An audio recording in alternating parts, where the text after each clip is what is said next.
doing? I can't complain. Yourself? Gonna move this house in no time. Then be off to another conquest, baby. Look at you. Got a fancy open house accessory. Yeah, my agent says we're going to get a couple bites today. How about you? A bird landed on me, and a dog took a whiz in my leg. Contract pending, amateur. I can still hear you. You got lucky. Of course that place was gonna sell fast. It's all in the presentation, my friend. Oh, there's my cue. Don't leave me here like this! If only I had been on the other side of the street. Hey! What are you doing here? Hey, wait!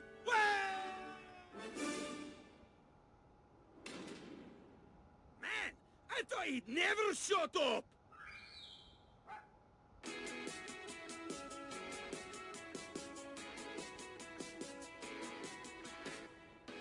This month, the Keller Williams culture was put into action at Mega Relief.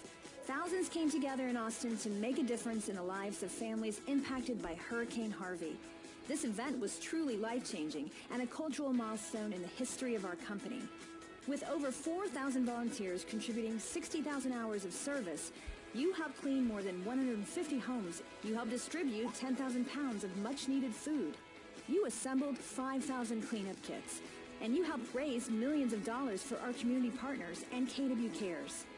This remarkable generosity of spirit and heart would not have been possible without abundance.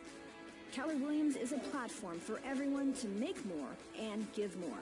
You recognize and embrace a greater purpose of business so that everyone, your family, your KW family, and the communities you serve are lifted up. Your pursuit of abundance is what makes lives worth living possible. And although you've already given so much, the need is still great, especially considering the impact of Hurricanes Irma and Maria. On the last day of Mega Relief, Gary Keller and the rest of KWRI broadcasted live from Austin on the difficult yet rewarding work you did, and why now more than ever, we must continue to mobilize for our KW family hurting after Harvey, Irma, and Maria. Our goal is to raise $20 million for hurricane recovery. That's just $120 per agent. We're counting on you.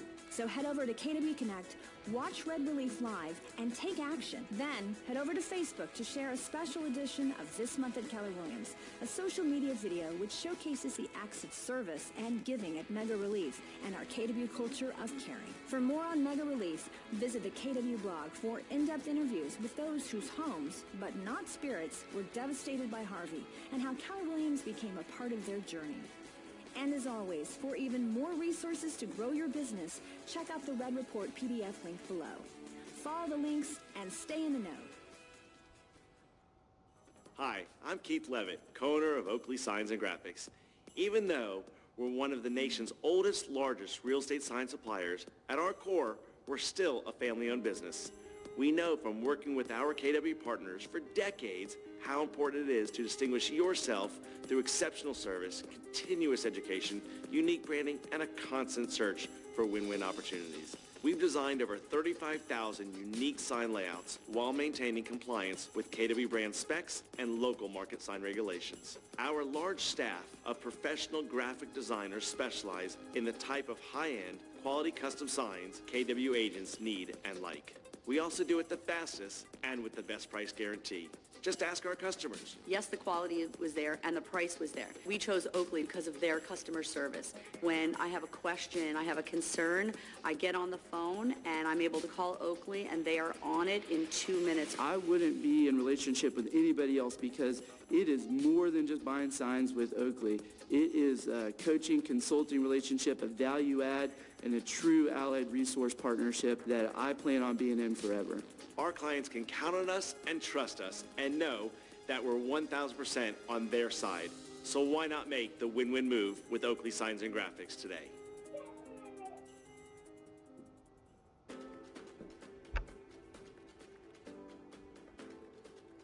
Numbers to show what our office is doing and how we're competing at the highest level possible in our industry. The number of contracts my office has written has outpaced the market by more than 45%. Wow. to have that to be able to give to our clients really helps us to set us apart from a lot of the other realtors out there. When you give tools like we create at Keller Williams to the agents, they can literally walk in to a listing appointment and put a piece of paper on the table and have their entire value staring at the client. It's helping them get more listings. When you come on our team or even join our office, it's not just going to be, you know, how much do you want to make, but also here are the tools we have in place that are going to help you every single day to make sure you're on track. If we're doing a great job of sharing this with our agents, then we're going to see our market center grow because our agents are going to share that. So being able to share that value with people and have them know that if they come into this and plug in and apply the resources that are there and do the work, there's no reason they can't have a big business if they choose to. I think we're missing a huge opportunity if we don't share your value story. It's helping agents at all levels. How important are listings taken? It's everything, right? In this business, we're up 52%. What's the market? Use the CGI calculator. Get your friends on it. A lot of cappers joining us recently, and that's a result of our other top agents growing their business and other agents in the marketplace seeing that, understanding that, and wanting to know what's going on in our market center. Everything connects. Thank you all for being here. Thanks for being part of the family. We appreciate you all. Thanks, buddy. Have a great week. Appreciate you, brother.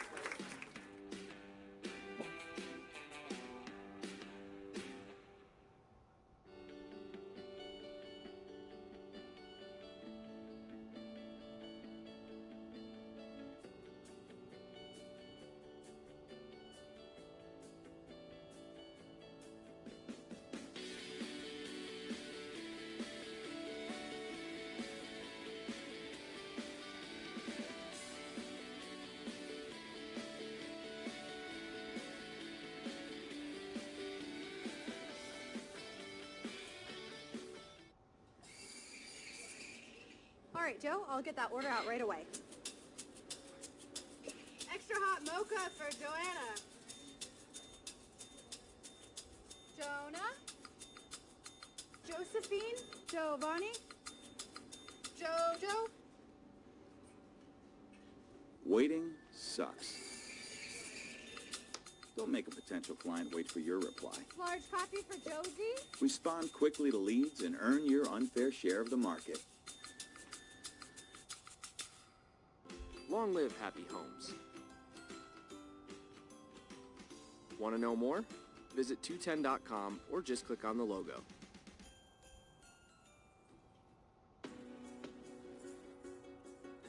Keller Williams Realty is different by design.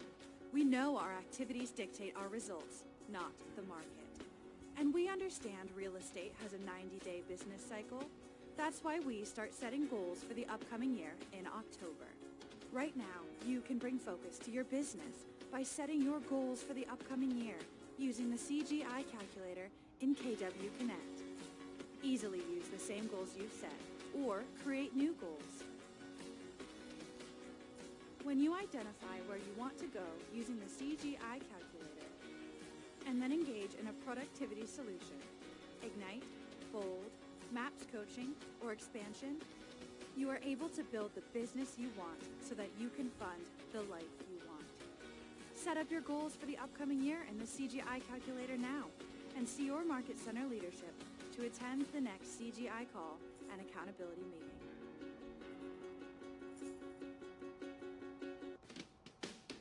This is a KW video app. It's changed the real estate industry, well, a lot. Works on iPhone and Android. No favorites. It changed how you list properties. You can edit entire listing videos and send them right from your device. It's got a great open floor plan. Is this my house? Yeah, cool, right? Branding yourself just got easier. Yep, that's me. Customized to you and your business. Check this out. Enjoy the panoramic views of living downtown. Wow, that's incredible. It's really changed a lot. Download it now at the Apple App Store or Google Play Store.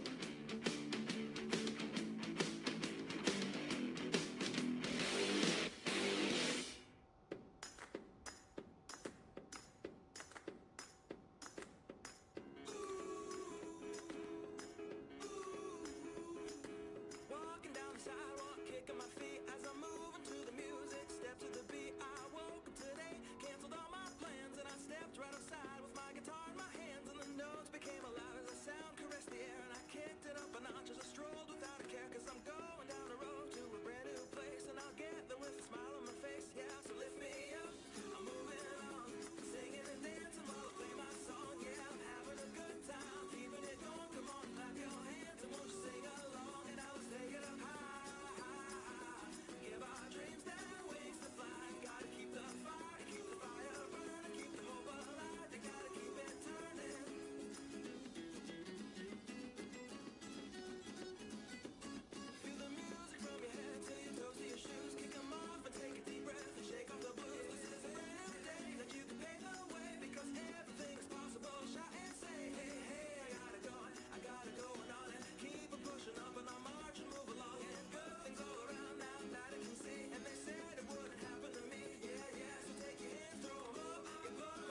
morning, ma'am.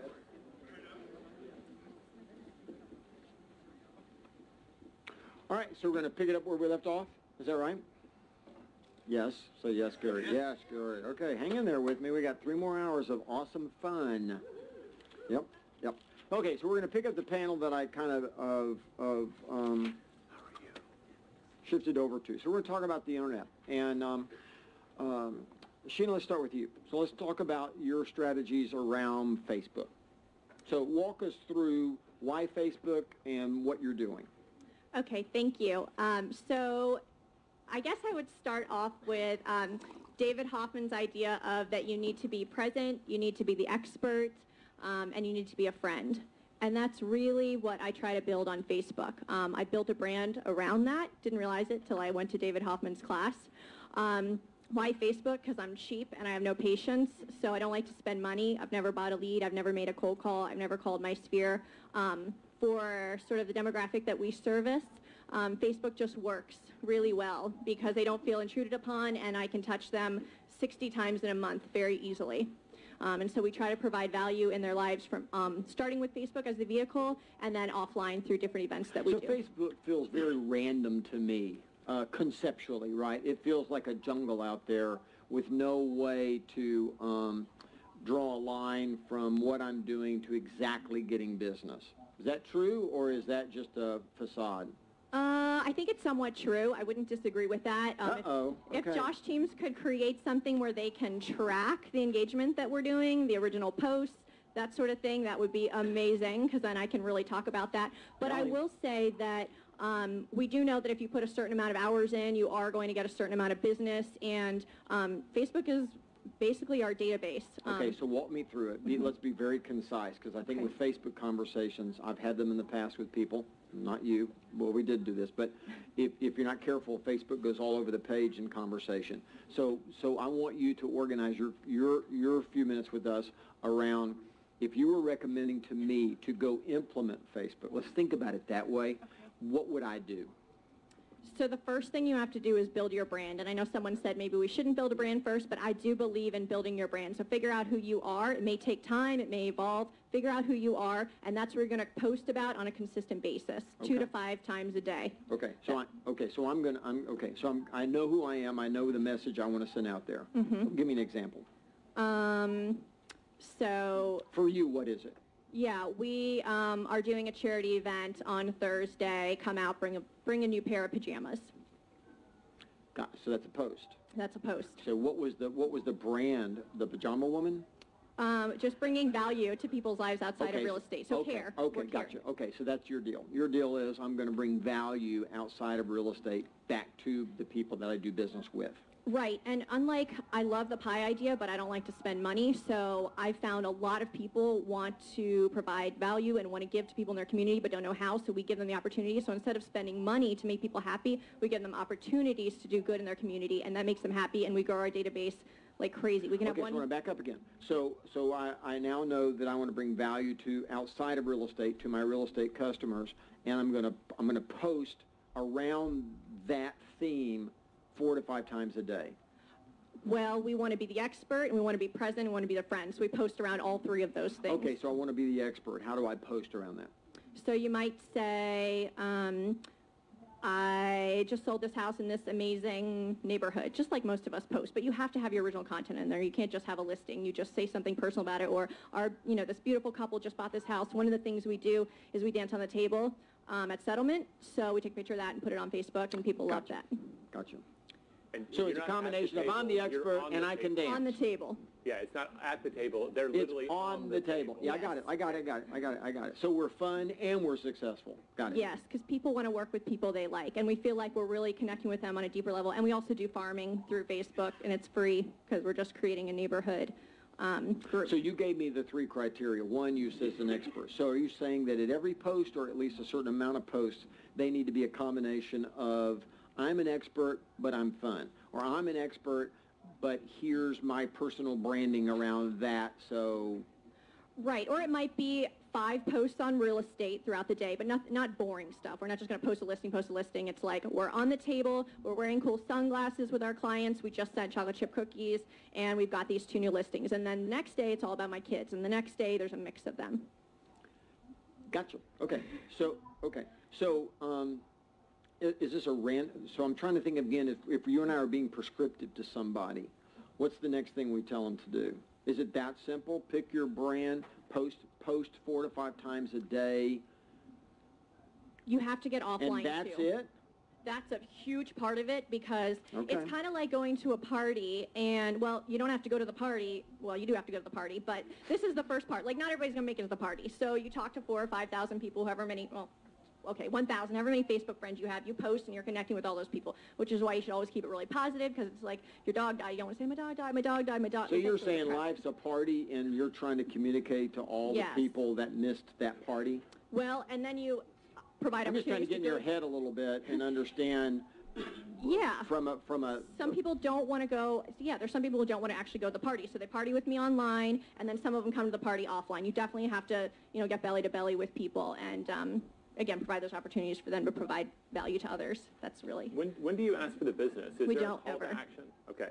Yeah. So how do those referrals show That's up? a violation of lead generation. I know. Well, There's okay, no we do whipped after the cream in the transaction, they get an email. That's probably why you didn't do $1 million in GCI. Well, we'll do 140 transactions this year with 3 agents. I'm teasing. Well done. Sorry, what was that question, Jay? I just was wondering, is there a call to action? So if you're not yeah. you're trying not to be that, I'm going to ask you 10 Salesy. times, how do you then get the referrals? Where does that happen? Is it happen at the events? So, yeah, I think, well, it happens a lot through Facebook private message. They're like, oh my God, I love you. I feel like you're my best friend, and I'm thinking about buying in the neighborhood. And with the neighborhood page, they know I'm an expert in the neighborhood. And then at the events, it'll happen. It's like very organic. I mean, I do have things where I'll say like, hey, I'll come to your house, or we'll come to your house and tell you what we think you need to do to prepare your home to sell. But really, it's just this. That's why it's sort of hard to explain. It's hard to track because they just randomly, reach out to us. It sounds like an indirect offer. Yes. You're yes. making offers around real estate services that are not a direct, can I list your home? Yes.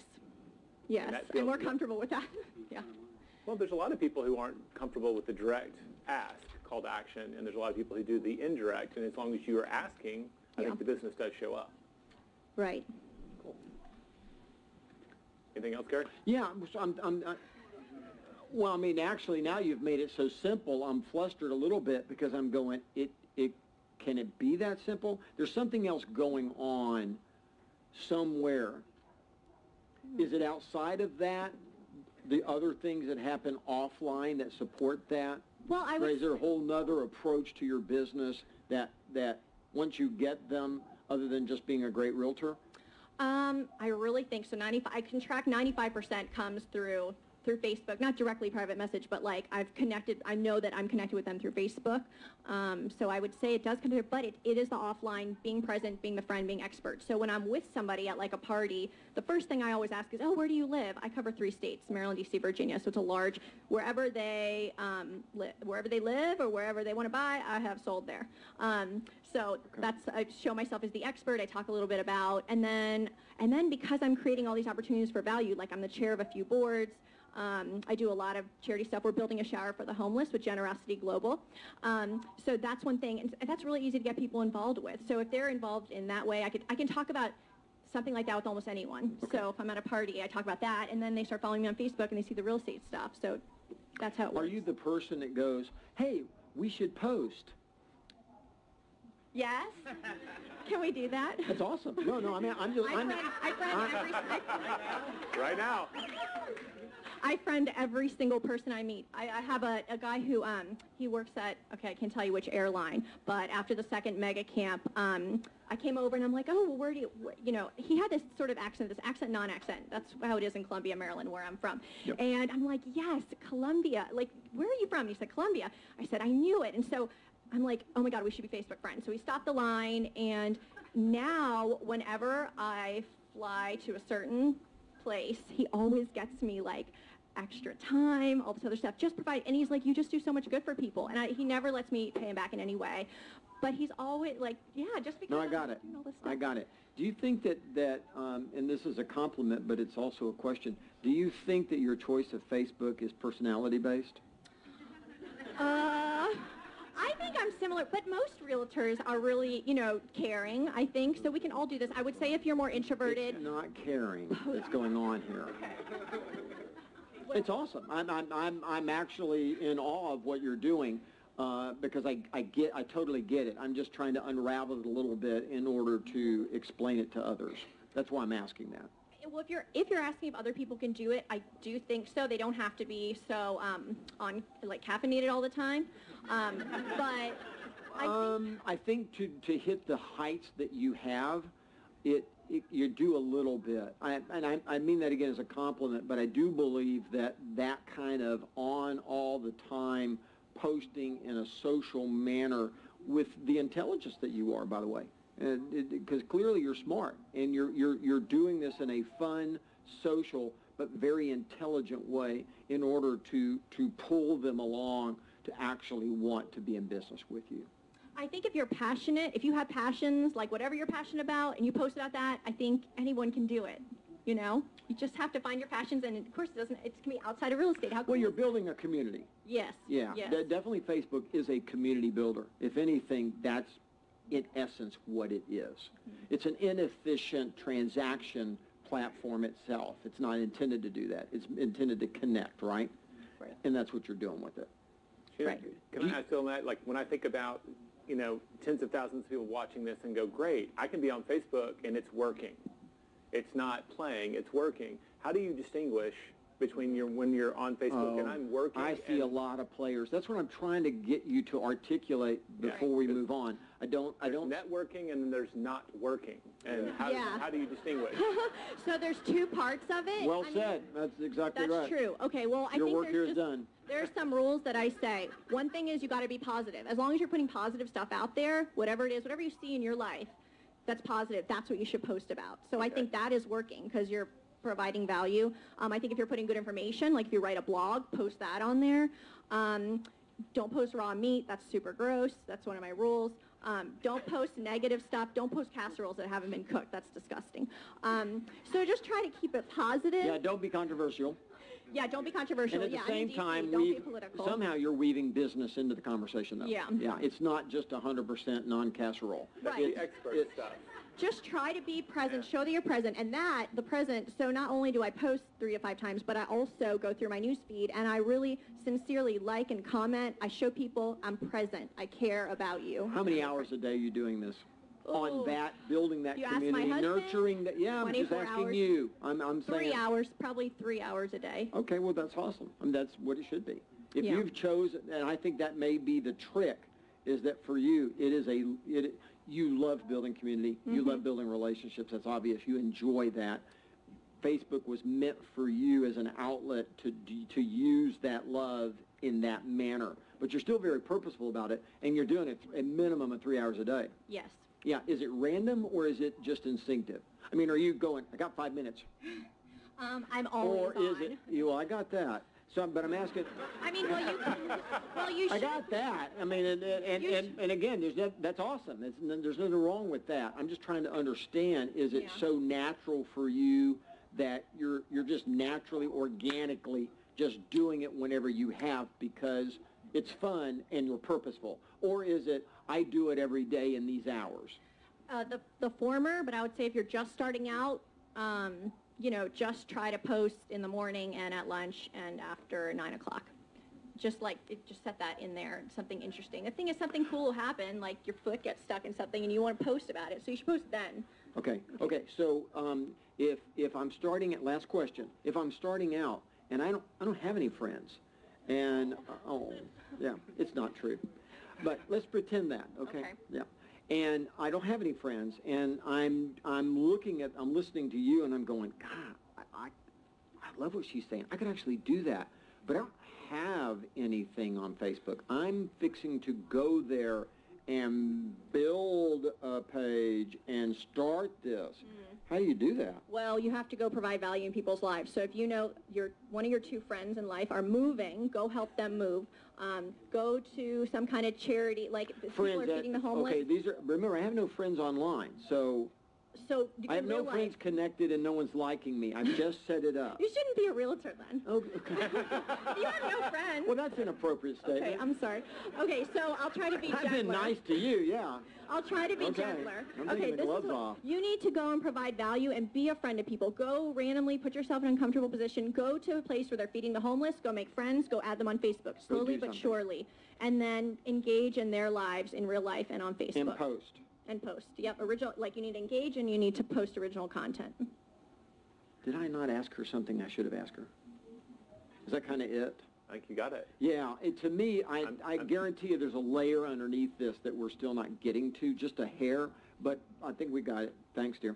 Thank you. All right, guys, let's talk about Zillow. And you can dance on your feet pretty good. All right, so walk us through this. Why Zillow? What Zillow? Well, a lot of people out there don't like Zillow, and we love Zillow. Right now it accounts for about 9% of our business, so that'll interpret to about 45 sales this year. Well, there's no reason to dislike Zillow. I said that earlier in the day. Yes. Yeah, there's no reason to dislike that. If you don't want to use it, don't use it, right? Well, but one of the things we do is we don't pay for Zillow. So we have no spend on Zillow, we have no spend on Trulia, we have no spend on Realtor.com, no spend on Yelp. And if you add the three of those up, because Zillow and Trulia are one group, they account for about 21% of our business. Good. So let's dive into this idea because she wants to hear this because she's not going to spend any money. So you're not spending money on that either. So walk us through exactly what you've done to make that happen. Well, so to be fair, we did start, just like everybody, spending money. Yeah, you were. We throttled down, and now we absolutely are at zero. And this is right in your wheelhouse. I took a class several years ago, and it talked about this idea of social proof. And when I was going on listing presentations, I started to get really bored hearing about myself, talk about myself. And so I figured out how do I get, eliminate that, and it's through this idea of social proof, and that's reviews. Your online review presence really for us is one of the cornerstones of our business. It was a push we started for, 3 years ago? Yep. So it does take time, and it's like any sort of lead gen. It's consistency and follow-up, and you got to ask 4 or 5 times, and you won't always get it. But it's incredibly powerful because it's other people telling the story of who you are. It's those little stars, and they definitely mean something. Gotcha. So how do you make that happen? Well, you have to be very intentional from the start. So one of the things, we've got a team of about 25, and if you walk into our office, we have a glass door, and it says, have you gotten your Zillow review on it? And so we're very intentional from day one. We ask for the review about 7 times through the process. And once you get 7 times. 7 times through the process, and then we hammer them forever, and ever. Yeah, give me an example of the ask for that. So the first ask generally is at our listing presentation or our buyer consult. Okay. And basically what we're doing is once you get an online presence, you can actually use that as validation. So what we tell people is go online, look at our reviews, read what people are saying about us. To Graham's point, we don't want to come here and tell you how great we think we are. Read what people are saying about us. So at that point, at that initial meeting, we ask them then. Then we ask them. Can you show them? Oh yeah, we send them links. Take them there? Okay. We send them links in our buyer presentation and our listing presentation. We have pages that are dedicated to reviews, and so we're constantly putting it in front of them. Well, and you plant the seed a lot of times in your listing, especially if it's a non-met listing lead or buyer lead. You don't want to ask for the referral right or the review right then and there, but you talk to them about it. And they've probably already read about it, and you say, during the process, I'm going to be asking you for that review after I wow you, and then we say the best time to ask for the review is at contract. Like the client is never happier than when they go under contract because the appraisal, the moving trucks, closing, right. But those are all times you also ask for the review. And then at closing, and then there's a follow-up email with all their contracts. You again ask for it. It's in the signature of all of our email signatures. It's a follow-up phone call a week later, 30 days later, and then annually the 4 calls per year that you make to your client. It's woven into that conversation. How is it woven? I'm just curious again. Well, we do competitions, or not competitions, but drawings. So we'll give away an iPad maybe once a year, and we'll give away a green egg once a year. And basically, it's amazing when you call your database and you say, have you written a review for us? If not, write a review for us. And we always give them 4 options. We'll give them 4 different sites to choose from. And if you write 1 review on 1 site, you get 1 entry. If you write a review on all 4 sites, then you're going to get 10 entries. And basically, it's amazing how the people turn to you and say, I'm going to win that. And it becomes a competition for our clients. And they feel like they're going to win it. The last one we did, we were 2 days late on the drawing. We had about 50 people call us and go, who won? We were like, all right, we will do the drawing, sorry. So, you know, that's part of it. What are the 4, when y'all are trying to drive people to leave reviews, I mean, you started with Zillow, but like, what are the 4 that we should all be listing if we're going to ask for reviews? So Zillow, Realtor.com, Google is one we're starting to push into right now, and Yelp. Now that last one I mentioned is by far the hardest, but the return, so I'll give you a good example. Currently we have 340 Zillow reviews, and we're going to do about, well, currently we've done How many? 340 Zillow reviews. We've done about $7.5 million in sales this year from Zillow, and we attribute the majority of that to those reviews. Well, by contrast, our Yelp, we have 36 verified Yelp reviews, so about 10-to-1 ratio there, but we've done $5.5 million in Yelp sales this year, and those are purely based on reviews. There's no paid anything in Yelp. Yelpers are come list me's. They call us list me, and say, come bring the listing papers, sign it. Now, there's all kinds of rules and regulations on how you get these reviews. So I'll give you guys a couple of quick tidbits, but if you sign up on Yelp and write an immediate review, it's never going to post. They want to see that you sign up, that you stay on. So tell them to sign up. Someone shared with me earlier, sign up at the beginning of the process and write the review at the end. Same thing with Zillow. You've got to verify your email address. You only get 1, they've got to create an account. You only get 1 review per IP address. So you can't use your closing attorney's office to write all the reviews. We tried that and lost about 40. So, a husband-wife team can't write a review for you at home. One needs to do it at work. One needs to do it at just 2 different IP addresses. That's how you get reviews, and you really have to be intentional. You'll get about, what, 10% will write? If that, yeah, if that. I mean, we worked so hard for this, and in 3 years, and just really pushing it. 340 is a lot of reviews, but we've got 25 people hammering people, 4 or 5 times a year, 7 times throughout the process. Our operations managers, every time she sends an email to our clients with whether it's paperwork or amendments to sign, she always puts in the tagline, please write a review for us. It really helps our business. So one interesting thing, I'm going to steal these stats from you. You wanted to, but I'm going to cover it. Go ahead. So the largest buying population percentage in America right now is the millennials. About 34% of our buying population is millennials. And what we know about millennials is they research, they do their homework, and they love social proof. They love online reviews. We see them on our website. We've seen it. We've read a lot of white papers on this fact. Well, in our NAR released in their stats that the millennials are also the largest. They use realtors more than any other demographic. That's right. That's any key. other age bracket. That's so right. It's incredibly important in this ever-growing segment of the They marketplace. do research and they hire professionals, which was unpredicted, to be honest. Before they showed up, it was unknown whether they would be do-it-yourselfers, but actually they value time. Yeah, they don't want to make mistakes. No, they go to 8 to 10 websites before they'll pick an agent. And so if you don't have an online presence, and it can't be, pick one and go with it. We picked Zillow and hit it hard. Then we picked Yelp and hit it hard. Okay, so here's an interesting thing for both of you, and that is the normal experience in the real estate industry is that a real estate agent follows a piece of property, right? In other words, the real estate public, buying and selling public in general doesn't go, honey, we need a realtor. Where would we find one? That conversation is not the dinner table, right? It's not the dinner table conversation. Usually it's we went and started looking for places we could find real estate, and in those places we found our agent. Right? Outside of referrals, outside of building a referral business where you're going after the relationship so that they would say, honey, we need to sell our home, let's call, right? But short of that, this isn't attached to a piece of property, though. I mean, we can have a very... And you're not either. You're not attached to a piece of property. So I'm just curious. No, we can have a very different conversation about this very thing, and that is that, yes, people are shopping, and when... So e-leads, right? That's where I'm going with this. A paid lead on Zillow or Google pay-per-click or any other way you can pay for an e-lead to register on your website, right? That person's not just going to come to your website, register, and sit there and wait for 3 days for you to get done with listing appointments and call them back. they go to another site, and That's another right. site, and another site, and another site. So to your point, they're just shopping properties, they're voyeurs, they're just looking for a little bit extra. If you're not focused, if you don't have massive systems and tools and accountability on your team to speed the lead and follow up on a consistent and long-term basis, you'll never convert. I mean, e-leads have a bad reputation for low conversion because they have low conversion. But if you want to be just marginally different and your business model is set up for that, you actually can be very profitable on it. You're not going to be profitable like you would for your sphere, like this social proof conversation that we're having, but you can derive profit from the right kind of model. Is this, I mean, at first when you started talking about this, I was like, wow, this is an amazing free lead conversion tool. And Very now, free. like with Yelp, it sounds like they're going to find a realtor, so that's lead generation too. It's conversion in.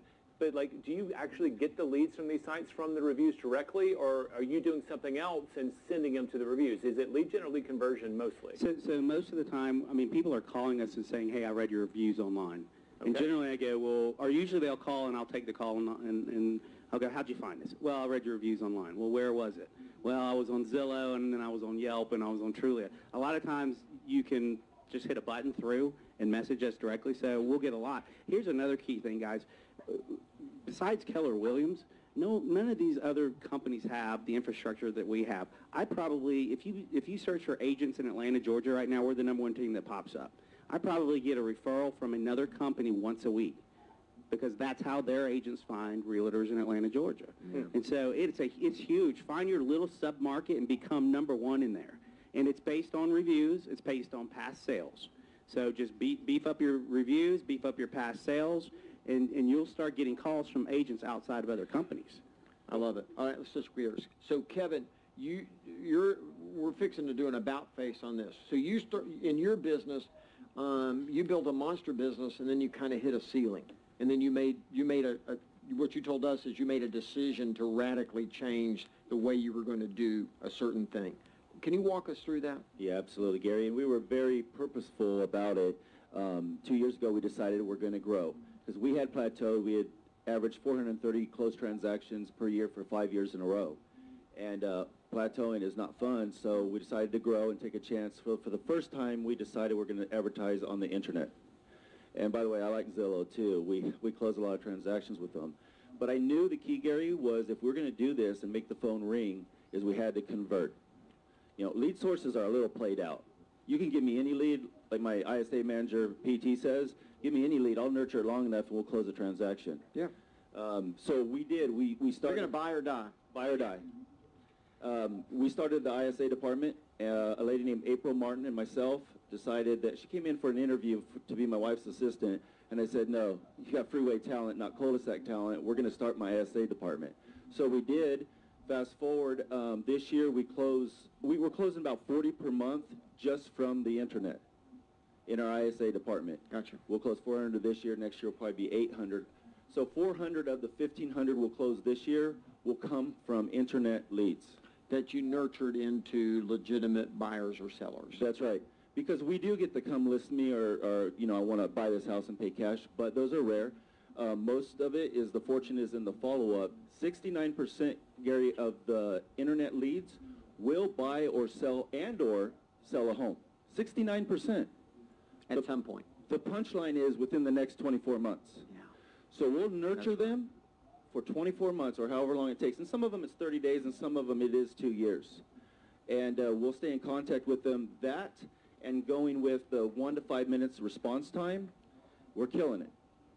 So walk us through how you built that. So this individual comes in, she's interviewing for one position, you go, no, I've had an aha. That's right. We've hit a ceiling, let's try something new. So then walk us through how you built that and what that looked like real quick. Well, her name's April, and I said, April, we're going to start an inside sales and service department. Then I looked at the acronym and thought, oh, I can't do ISIS. So we just went inside sales associate, right? And she didn't know what it was, and I didn't really know either. I Googled it. But I had heard it a few times, and I knew I needed someone to answer phones. Right. So I just said, let's just talk like we're both from Tulare, which we are. We're going to need someone to answer these phones when it rings. So I bought a phone, dedicated line, and I gave it to her, and I said, this is a part-time job. You know, I'm figuring about 20 hours a week, but it's flexible. You don't have to come in the office. Just answer it. You know, it wasn't outbound. It was just inbound. And just answer the phone. So about and what did you attach the phone to? Excuse me? What did you attach the phone to? All our marketing had Okay. that phone number. Okay, gotcha. You name it, internet as well Okay. as billboards, everything. Okay, so you turned all your marketing to that number, gave her a phone, and said, answer it. Correct, because before that it was my cell phone number, just like a lot of us when we start out in the business, we have the cell phone, right? Well, you don't want that at some point, so that was my transition to leverage that away from me, and basically gave her my phone, put that number on the sign, and got a new cell phone number. So she started doing that, and then she came to me about 2 months later, because I'm on the other end marketing now. I'm marketing, knowing I got someone to answer these calls. Yeah. She comes to me about 2 months later and says, Kevin, I think I need to go full-time now. And I said, yeah, okay, I understand, because I could see the calls were starting to come in. And from there, we grew to where we are today. We have 6 full-time ISA members. We cover the phones 13 hours a day, 7 days a week. 6 days a week. On Sunday, it's noonish to 8. So a short day there, so we can put God first and keep him first and go to church, right? Yeah. 6 people, and their response time is 1 to 5 minutes, Gary, and it has been phenomenal. We've seen the first... Now, it's just not a phone line anymore, right?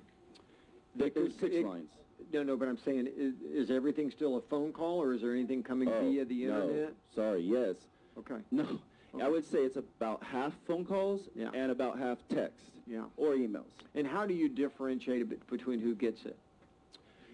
We have 6, so we have this pipeline coming in. What's happening?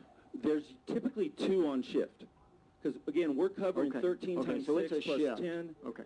So it's a work shift. You come in, and during your shift, you handle all that comes in online and offline. That's right. And if it's not ringing, then you get on the dialer and do outbound. Ah. And they're excited because the way we have the structure set up, or the compensation, if they capture the lead, they're going to earn more, obviously. They get paid on that. But also, what we've done that really works good, and I got to give all the credit to April and Tony who run this department for me. I haven't touched it since Tony took over 9 months ago. I mean, I'm not in it. I just know what they do. They incentivize the team to work and capture leads, but at the same time, they all win when something closes, to a certain degree. In what sense? In pay. So I pay the ISA team out of the gross commission that they helped us convert. Yeah. And then the manager, Tony, he breaks that down along with April of where it goes. And so I texted him the other day and said, what's the breakdown? Well, the lead converter gets 50%. And then that other 50% is broken down kind of like this. Our manager gets 20%. April, our founder and our top agent, gets 10%. And then we go 5, 5, 5. I don't know if that math added up, but it's close. I got you. No, I got you. So you're dividing it out. So everybody makes a penny at least on every deal that actually gets converted. That's right, Gary, because in reality, it's the conversion doesn't happen the first time. Okay. I mean, sometimes, come list my house or whatever, but usually it's the 8th or 9th time. Okay, so let's talk about that then. So we got that system. Now we've connected with that person either via internet or via phone. Are they now mine and they're in my database and I'm in charge of them for 24 months, or are we all in charge of them for 24 months? That's a really good question, so I'll try to make it succinct and easy to understand. The person that captures the lead and gets their contact information into the system, we use Sync or Commissions Inc., into the system, that's the lead capture. However, the one that converts it to an appointment is also the lead capture. So what we've set up, and I'm not sure which is which, but one gets credit for the lead capture and the other one gets credit for the assist. And overall, that's why they share 50% of all the bonuses or the commissions in a orderly manner based on how long they've been there, their input, and Tony takes care of all that because they're not too worried about, oh, that was mine. Right. I love that. I really do. I'm trying just to understand. I want to nail down the idea of I've now captured the information. It's gone into the database. We now have a legitimate captured name and contact information. What's the nurturing look like? Okay. Thank you for asking it that What's the way. nurture program? So they're in there, and there's going to be a note, all the contact information, a note that they're not buying until 2018. Yep. So the next person comes on shift, they're going through, and they're going through the dialer. I mean, they literally are loading up 200, 300 names, and they're rocking and trying to make 100 contacts. They're going to come across that one, and they're going to see the note they don't want to buy till 2018. So if they call them, they'll just say, hey, just want to check in with you, still plan on calling, buying in 2018? Yes, we are. They'll add that note. or they might not even call. They might skip it. So time passes, and if they're not planning on buying until spring because they're going through a divorce and it'll be final March 1st, they're not going to buy, if they're going through it. So they probably won't contact them much more than once every month or two, but now as we get closer to that date, now they're calling them probably every Now, are week. you telling me so that every time I come into my shift, in between handling anything that comes in, I'm going through my set database and checking off on who I need to contact next? That is 100% correct, except for it's not just their database, it's the whole database. Okay. So anyone that wants to come in and make 100 contacts on the phone, there's our database. And Call touch them. anybody. Yeah, absolutely. And at the point that they turn into a sale, I now get additional credit because I actually grabbed that and ran with it. Right. As soon as the agents on my team start realizing that they could come in and make 100 phone calls, make some contacts, and they could go do the, convert that into business. I mean, they don't. But if they did, they would increase their business, probably add 20 transactions. It's work. But at the same time, they're there sitting. Whoever wants to call them. I have more difficulty getting people to call than I do having too many wanting to call, if that makes sense. We get, to put in perspective, Gary, we get about 1,500 leads per week. Right. And we make about 5,000 calls per week. So that's how we close 40 a month. Yeah, We're just talking about ISA, not the... No, I totally get that. So, okay, before we leave this topic, what's the downside? What's the challenges? What are the one or two or so pitfalls or issues that you've run into that you can share? I think the biggest challenge is finding the who. Okay. That first hire, I got extremely blessed. Mm-hmm. And they say, Keller Williams, God, family, work. And you keep it in that structure, and I don't know, I just got blessed big time. And so April comes in, that's the first hire. Then from there, she wasn't the manager. I mean, right. She did a good job. She proved for concept. She showed you this can work. She enjoyed it. It wasn't going to be her career to manage all of that. Right. And so what I told her, I said, April, hire some people. And she did. She hired all but one person that's currently on the staff. She even hired her boss. Tony. So to speak. Yeah, Tony. Mm-hmm. That's the important part, and that's a whole nother conversation about finding talent.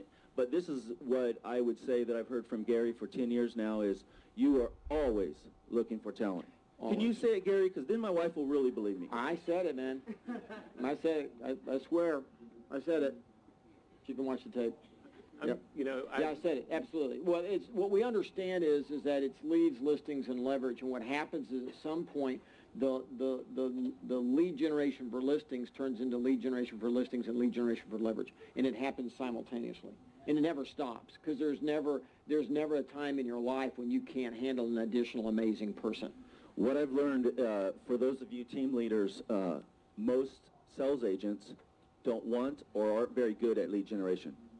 Okay? They can all do it. I'm not saying they can't. They just don't want or they're not that super good It about requires systematic behavior, and that's not essentially what they'd like to do.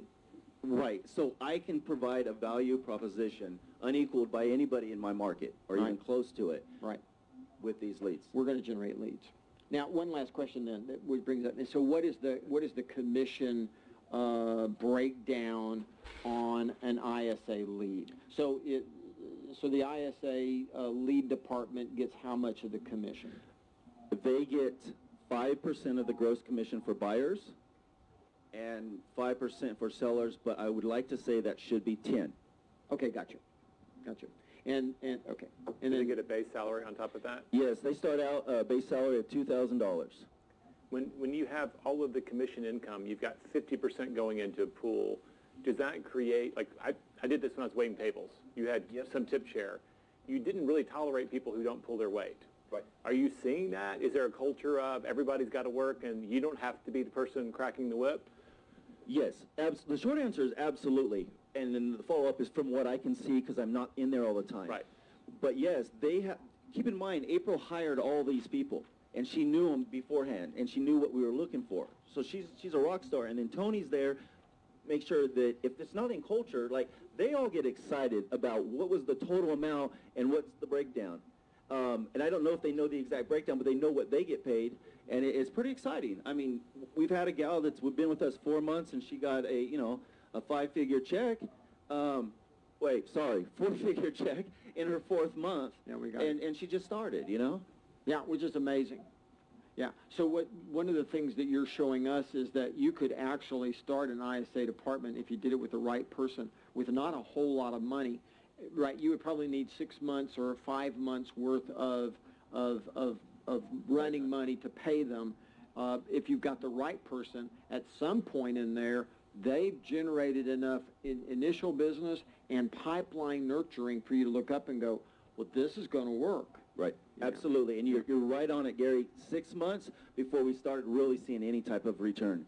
And we knew that going into it. My goal was in my first year of building the ISA and doing internet leads for the first time ever was to be in the black. And we were, barely. Yeah, you know what? We're going to move on. But you know, the thing that I love is we started with this basic conversation where you said you were doing over 400 deals a year, and that was a ceiling, and you were tired of that. Yes, that's correct. It I love that. Boring, and I'm passionate about real estate. I love it. It's my work. It's my hobby. Almost football. But if it's, we were the best in our county, the #1 in the state. But it just, I don't know. It wasn't super fun. So, but the last 2 years has been fun. Super fun. I got it. All right, you guys. Thank you. That was awesome. Good job.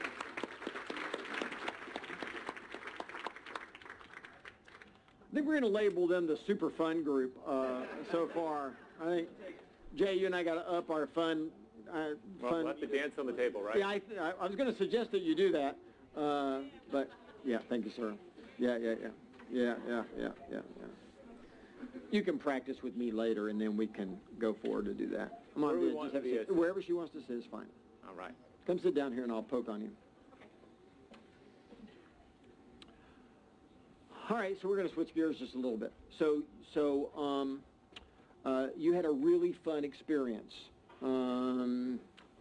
Was it 2 years ago? I'm trying to remember exactly. A little over a year ago. Oh, so a little over a year ago. Hold on, say that one more time with the microphone. It was a little over a year ago. Okay, sweetie. So a little over a year ago, paint us a quick picture of what your business looked like before this event happened in your life. Right. So I had a team of 17 agents, 17 people, 12 of them agents, left for 2 weeks, came back on a Monday, and had a pre-scheduled meeting. And your production was at what level? We were on our way. We did 70 million last year. Okay. So we were on our way to do that number. Okay. And I was gone for 2 weeks, and I came back on a Monday morning, had a pre-scheduled appointment with my listing specialist, and within 2 minutes, she had tendered her resignation and slapped paperwork down. Essentially, I quit. I quit, and then she went like this, and there was a whole bunch of papers, and they were signed by every single one of our sellers, canceling every listing we had, totaling 10 million in listing inventory. Okay, hold it. We're just going to all breathe for a second.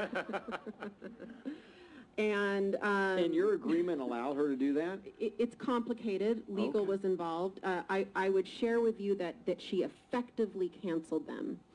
She couldn't legally cancel the listing agreement. Is probably the most vanilla way to explain it in this situation. Yeah. She effectively canceled them because in my state the seller can unpublish from our MLS. Sure, yeah. And the biggest challenge that we all have with anybody that represents us is we give them the power to take and rescind listings, don't we? Correct. And therein, you need to hear that, therein lies the escape clause if someone decides to take you to the mat and do something that would be a fiduciary breach to you. But from an actual standpoint, if you don't cover this, they actually can go do that. It's covered now. Yeah, well, I think everybody needs to hear that. There are some people in here who are just had an oh no moment. As they should, and I can share with you that was the first big lesson. The second thing that happened is within 2 weeks I had a primary salesperson leave to go on another team, and over the course of the next 4 months, 4 more salespeople left. I fired one, And at the 4th month, my chief... It was just the last one left, right? And you said, get the heck out. Well, at that point, you know, you're like, I am going to clean house because it's getting cleaned for me. And then my chief admin left, and a few months later, 2 more left. So the math. Okay, so let's stop for a second. So when I tell the story of Gary Keller, where all of a sudden the market crashed in the 80s, literally we went from 5,000 realtors down to 1,800. I had over 70 associates. Within a few months, I had 38. And then RE/MAX came in and took 5 of my top 10 people. Then they came back and took every one of my employees. And I walked into my office one day, and I had 33 people and no employees. I'm answering the phone. Sound familiar now? It sounds familiar. Do you feel my pain in a different way now? Okay, good. So much. Okay. And what at least one person relates to what I just said. Is look what Gary's built. Oh, yeah. I mean, you know, and of course, I thought of it often. Of course. Of course I knew that story. I was just saying, okay. And I don't think I really did understand it until it happened to me. No, I would have intellectually told you I did. Yeah. So for me, it was an 85% total turn team over in 8 months. And wow. That had to hurt. How did you feel? It was Betrayed? devastating. Yeah. Mad? Betrayed, mad, sad, Yeah. disappointed in myself. Yeah. Felt like a failure. Yeah, you Felt were. like a loser. Yeah, absolutely.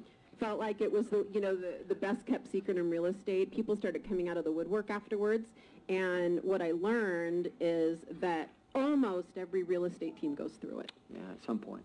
At some point. And then I started your reticular activators up, and you start, hearing stories. Every major corporation goes through it. I was going to say, the truth is that every business at some level has some episodes like this. It's almost, and it can actually even be cyclical. It can happen.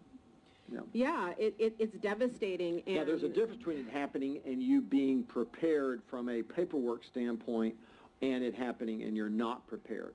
Yeah, those are two different events. So to that point, which is a great point, remember how I shared going back that 4 sales agents left and I fired the 5th? Part of the reason they left is that I contacted an attorney, and within 30 to 40 days, we had a 17-page contract drafted. Yeah. And it weeded out some people who are probably not destined to stay in the long run anyway. In retrospect, so it outed them. It outed them. Yeah. So how did you build such a toxic environment? So. So that's a fair question, and it's 100% on me, so I'll take it. Yeah, I know. I mean, this whole thing's on me. It's such a vulnerable thing to talk about because it is 100% on me. I get it. And I did build a toxic environment because I had the wrong person, and I think one of my many lessons is that this admin, the person I had sitting next to me, who I thought was building this with me, and who I thought was weathering this storm with me, turned out to be the most toxic. And so when that person left, it was this devastation turned into an eye-opener. Yeah. That, oh my gosh, the toxicity has left the building. And what have I been pretending not to see? Which is something I would have all of you guys ask yourself. It's a tough thing to go through, and just asking yourself, what am I really pretending not to see? And what was that for you? There were factions.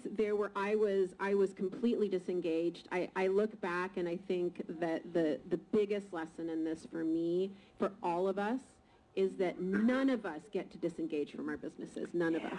Yeah. And I did. And I got out of production, and I didn't replace it with the growth activity. Looking back, I was probably a little burnout. We all work 24/7.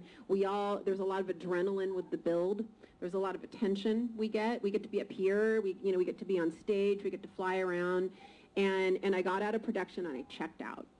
And none of us get to do that with our business. No business is mature enough to weather that storm. No, leadership goes to the front and sets the vision, and then goes to the back and takes a job. And and you can never forget that, right? I tried to model that for you, right? I mean, to be the chairman of the largest real estate sales force in the world, and here I am talking to you. And here you are. Yeah. You have not checked out. You have not disengaged on any level. No, I won't ever. No. Now, if I don't show up, ask where my funeral was. Yeah. Yeah, right. And this is fun for me. So going back to the dialogue with Kevin, if you get leverage and you ultimately get to go back to do the things you have a passion for, it's not really work, right? Yes, absolutely correct. And we're all wired for growth. And one of my lessons in here is that all we have to do is replace production with a growth activity. And that's recruiting for most of us. So how did you, okay, so walk us through the rebuilding of your business, because when we look at your statistics, we would say, wow, you have really you've been building up to a really nice business, and then you go, actually, I had to build that over. Yeah. Yeah, and it's funny, if you look at my growth chart, it's like this, right? 700% in 4 years. And then this is going to be the first year we're going to see flatness. And then you know what we're going to see? Boom. Yeah. And I think that if a lot of people in this room... That's a focus around having a great career instead of focusing on any great year. It's having a long view versus just a short view. So true. Yeah, it's the amount of money you make at the end, not what you make in any particular year, that matters most. If I were out in the audience, I'd be writing notes on that. Yeah. That's a great... We recorded it. We've recorded it. That's a great aha. That's just true. Yeah, I am back in production. I have a renewed appreciation for the profit margin that brings to my business now that I've been out of it. I have a renewed appreciation for the control it gives me. So stop. Tell us real quick the steps. So after you quit crying and left your therapist, what'd you do? What were the steps to getting your business back? The first thing I did was what Ben Kinney calls insertion.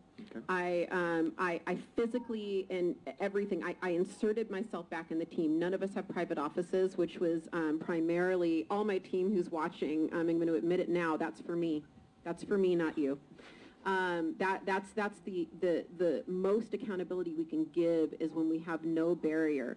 I had a great advisory council during this time, and Alex Lang, who's the CEO of Project Upscreen, we had lunch, and he called it, he said, you retreated into your CEO cave. And he said, we all have a CEO cave, and the trick is to know what the trigger is and to not go there. Yeah, don't go there. So that's one of the things. I completely inserted, we have to inspect what we expect, and I didn't. You know, yeah, Tom Peters wrote about managing by wandering around. Oh. Yeah. That was what I'm doing. Yeah. Well, inspect what you expect is exactly the same idea. Peters was talking about that decades ago, around this idea that you just wander around, you stay connected, you stay involved. It's all about engagement for me, and engagement is with the process, it's with growth, and it's with my people. Yeah. Really what I did, Gary, instinctually, is I just started pouring into my key people. You know, are you here? Are you here? Well, first you had to find. Well, first you had to find Well, them. we have three of my original crew is still with me, and they are my leaders. So you went to them and you said, okay, are you here? Yeah. Let's talk about this Yeah. right now, and let's talk I need about, to know. you know, are you here? And there, you know, there was some everyone's on board. Those three were on board, and then. But they had reservation. Yeah, they should. They should. I mean, that's fair. Absolutely, and, you know, and then the next question is, do you trust me? Do you trust my leadership? Do you trust that I'm going to take us in the right direction? I'm re-engaged again. I've got this, and they did. And that's what I've set upon doing. I've got a new, you know, we're small businesses. It sounds funny saying executive team, but I have a phenomenal admin operation executive team. And we are recruiting phenomenal agents. I couldn't be more excited. And the story, I think, has a very happy ending. And you know, the happy ending is funny. The bad news is we're going to be flat this year. The good news is we're going to be flat this year. And that doesn't suck. No, that does not suck. I have right now 1.5 producing agents, and we're going to be flat this year, guys. So, I mean, you know, we rock. And I mean, we have the right operational director. We have phenomenal attitudes. One of my other ahas, too, I've had a lot, is, you know, this word culture gets thrown around a lot. Mm-hmm. And it always, I'll admit it now, it felt airy-fairy, to use your word. And I'm very focused. To me, it's about building community. Culture is a cornerstone, but what we're really trying to form is community. And that... Well, culture as a concept is airy-fairy. It actually is. And the only way, as a discussion, it always feels that way. It does. As a way you live your life, it doesn't. If you can translate the way you think about people and the way you view relationships and translate that into concrete actions that you take with them, culture goes from being conceptual to actual. True. And it's not about bowling nights, which is what I always thought it kind of was. You know, it's about building a community that people want to be part of. Okay, time out. It can be about bowling nights if, in fact, that's what your passion is. Fair enough. Yeah. If your passion is not that, then that's going to feel fake to you. That's going to be a duty because you think that that's how you do that. Because I've observed that with multiple leaders in my own businesses over the years, and sometimes you get a leader who is social-oriented, and sometimes you get a leader that is not, and they can have exactly the same outcomes, but one has bowling parties and one does not. And the truth is that both are beloved, but they just get there a different way. Yeah, and I'm going to go back, and my team will have an e-bike for a bowling party. Of course, yeah, in your face, yeah. Yeah, and so every Thursday night. I think that with that, with the culture thing, is what we all have to really study, and we all need to focus on leadership and study leadership. I think that... Well, you just gave us the primer. Honestly, leadership is go to the front with vision and go to the back with a job and stay engaged through all of it. And engagement. Yeah, and the truth is, if you think leadership is more than that, why don't you just do what I just said and then see if it's more than that? Because I promise you, if you do what we just discussed, the rest of it just is kind of the rest of it. To be honest I agree. You. I understand that there could be potentially 22 immutable laws of leadership, but to be honest with you, we just encapsulated what the core is. And if you don't do that, the other 18 ideas are worthless. They're not going to get you. They're not going to get you anywhere. I mean, mic drop. I couldn't agree more. And I also think that that none of us here gets to not fail. And what I mean by that is that and why we're talking about this publicly, by the way, people don't talk about this publicly. This is a very... we have a support group on the dark web. We can give you the address. Gary and I had a phone call before this, and we were just like, right? Because it's, and I wish... Therapy helps. I wish I would have known. And what I want to share with everybody is just brace yourself for this. I wonder, I call it failure all the time. I wonder if it's not just a process. It's a process. And what happens is it looks like this. Yeah. It's a cycle. And so we go through these cycles almost like the economy. And at every level of growth you have in your life, personally and professionally, something breaks. I've noticed this even in my marriage, that we go through these cycles where all of a sudden something isn't quite, it's not 100% right, and then you fix that, and all of a sudden it goes to the next level, and it's even better, right? And business is the same way. It really is. And you could read 5 books, and it's about engagement. You're right. I mean, at the end of the day, it's just about insertion and engagement, and the rest takes care of itself. You're spot on with that. Well, disconnect from any relationship that you care about, and soon you won't need to care about it because it won't be there. That's right. That's the nuts and bolts of how you build a business is the same way. Business is built on people. You can take all the ideas you want, but if you screw around with people, your board's going to kick you off, Uber. Right. Yeah. Right. They're going to kick you out. They're literally going to run your butt off, right? And what's our asset here? We're building service-based companies of people. Well, companies are nothing more than people. If you don't have any people, it's self-employed. I mean, essentially, that's just a job. The only way that we have a company is if we have people. Well, you need to have the company of people in such a way that the people really are engaged with you and they believe that their life stands for something in doing business with you. Making that outward focused around people, service-oriented, great experiences is a wonderful culture.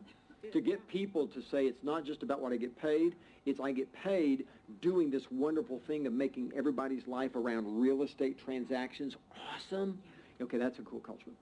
And we heard it all this morning. I mean, a lot of these teams that were up on stage, I got so many ahas of, they didn't even realize they were giving me ahas because I'm so focused on... You're raw, that's why. I'm really raw right now. Yeah, you're raw. True. Yeah, you're a sponge. It's true. And to that point, one of the things I learned in this whole journey, and I'm still on it, is, I'm really good at failing. And I fail. That's awesome. I fail really well, Yeah. and I learn the lesson quick, and I pivot quick, and I think it's one of my superpowers. Yeah. Well, failing well is a superpower. Yeah. Everybody fails. Not everybody gets up. I mean, I look at someone and say, well, you're down? We all get down. Why do you think you're special? I mean, you don't think you're going to get down again? Down is going to be a recurring word in your life. At a certain point, well, it just is. I mean, at every level, it's going to happen to you. I love the word failure, but it's just part of the process. I now get it.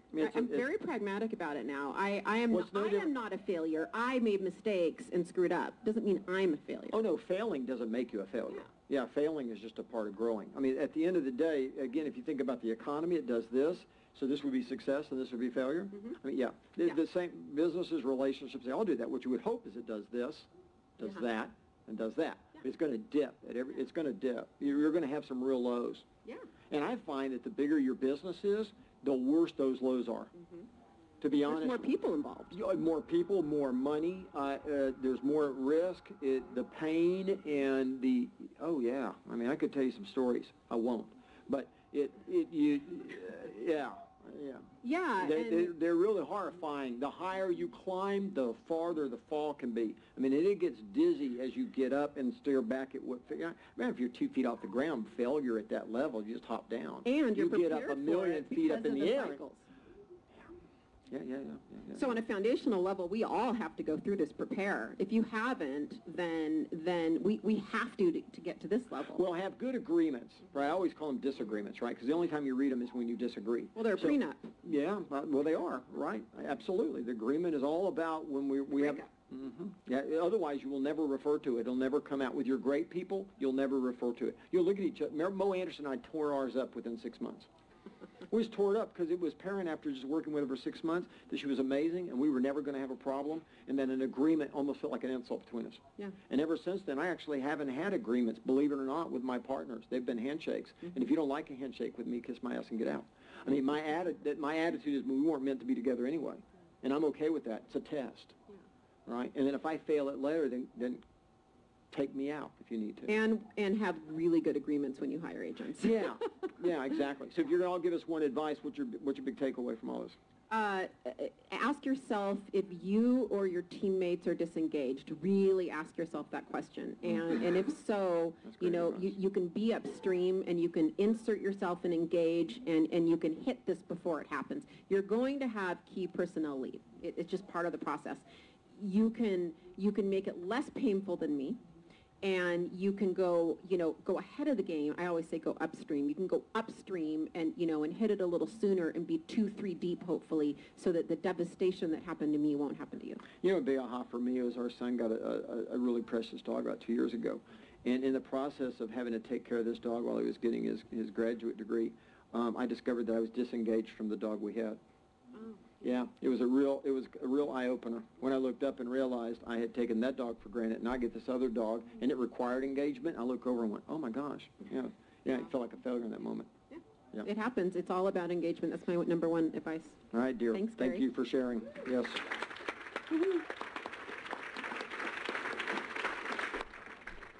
Okay, since I went out of order, I have no idea who's coming up next, so come on. Surprise me. How are we doing? Good, bad, ugly? Good energy after lunch, gang. Keep it up. Don't let me down. I think we have a large group here. Good. Yeah. Okay, so since I know voices, but I don't know faces, I'm not sure I know some people, but I don't know everybody. So I'm going to assume you're Christy. That's correct. See, I'm a genius. No, it's written right there. I can see what it says, Christy. Okay, so our conversation, Monica. So Monica chided me a year ago and said, "You do not." Chided? Yeah, you did. You did. That's okay. Confronted. It was a positive experience. But it was a positive experience. But you literally, and I appreciate it, said, "Look, you need to quit getting everybody up there that is at one level, and you need to get people that are at another level because they're the ones that actually run the business. And the people you have up there don't know as much as the people that are really running it. So you need to start getting the people that run it up here." Oh. Well, there's a lot of truth to that, to be honest with you. I mean, Amen, brother. Yeah, no, I actually... And honestly, Gary looked at me and he went, "Oh my gosh, you are so right." So it was great that you listened to what I said. Yeah, so here we are. Now we have a large group of the most important people in the world up here, and we have a tight schedule.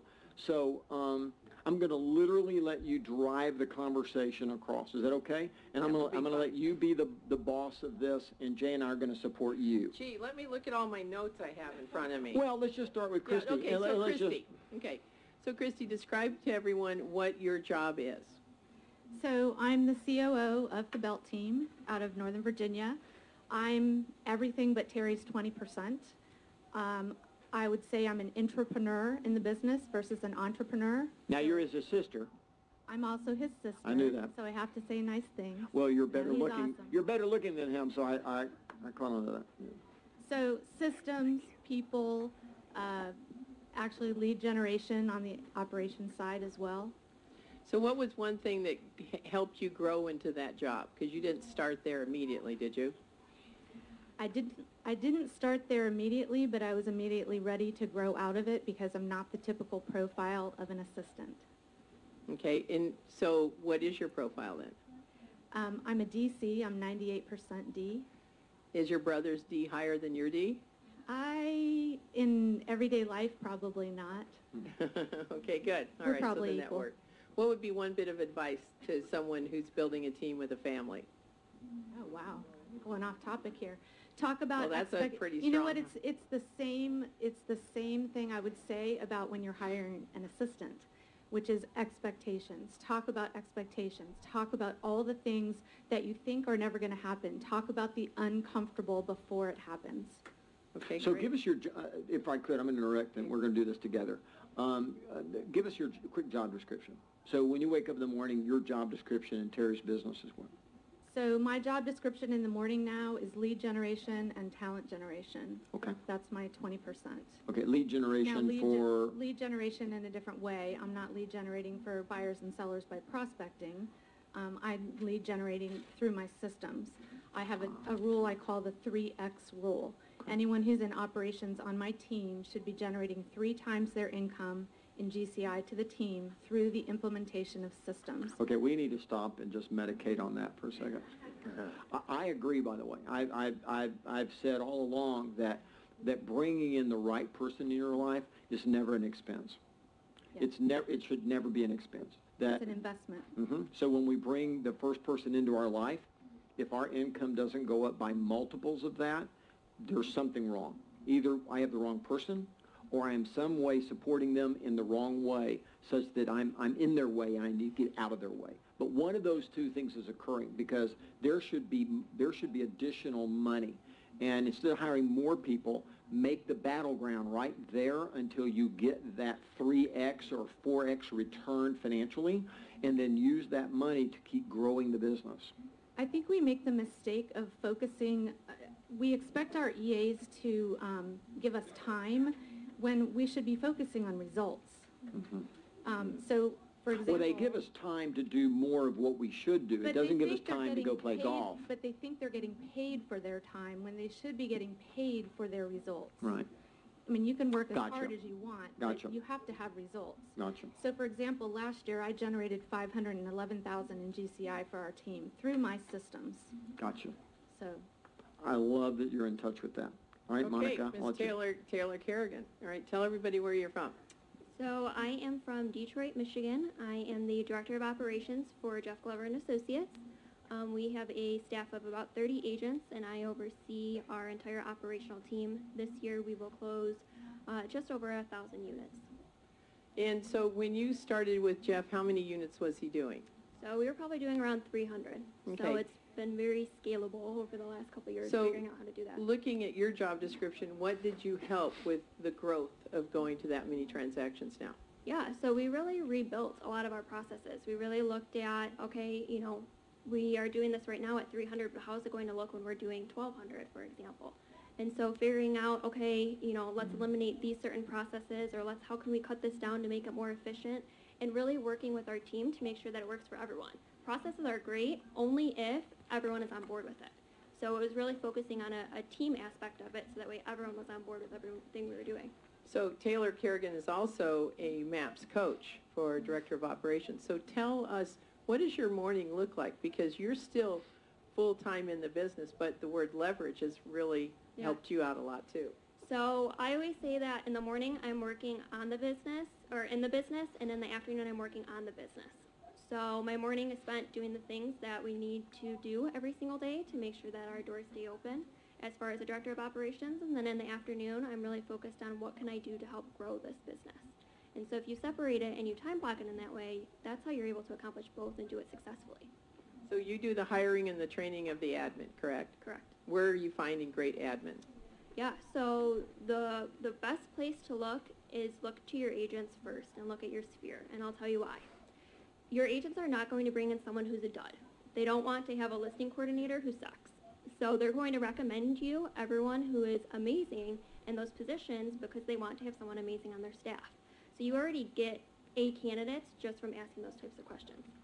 What do you think is your biggest challenge with What that? you're saying is A's never give you B or C talent. Right. Yeah, as a referral, they just don't do it. Yeah, absolutely. What do you think is your biggest challenge bringing on a new assistant?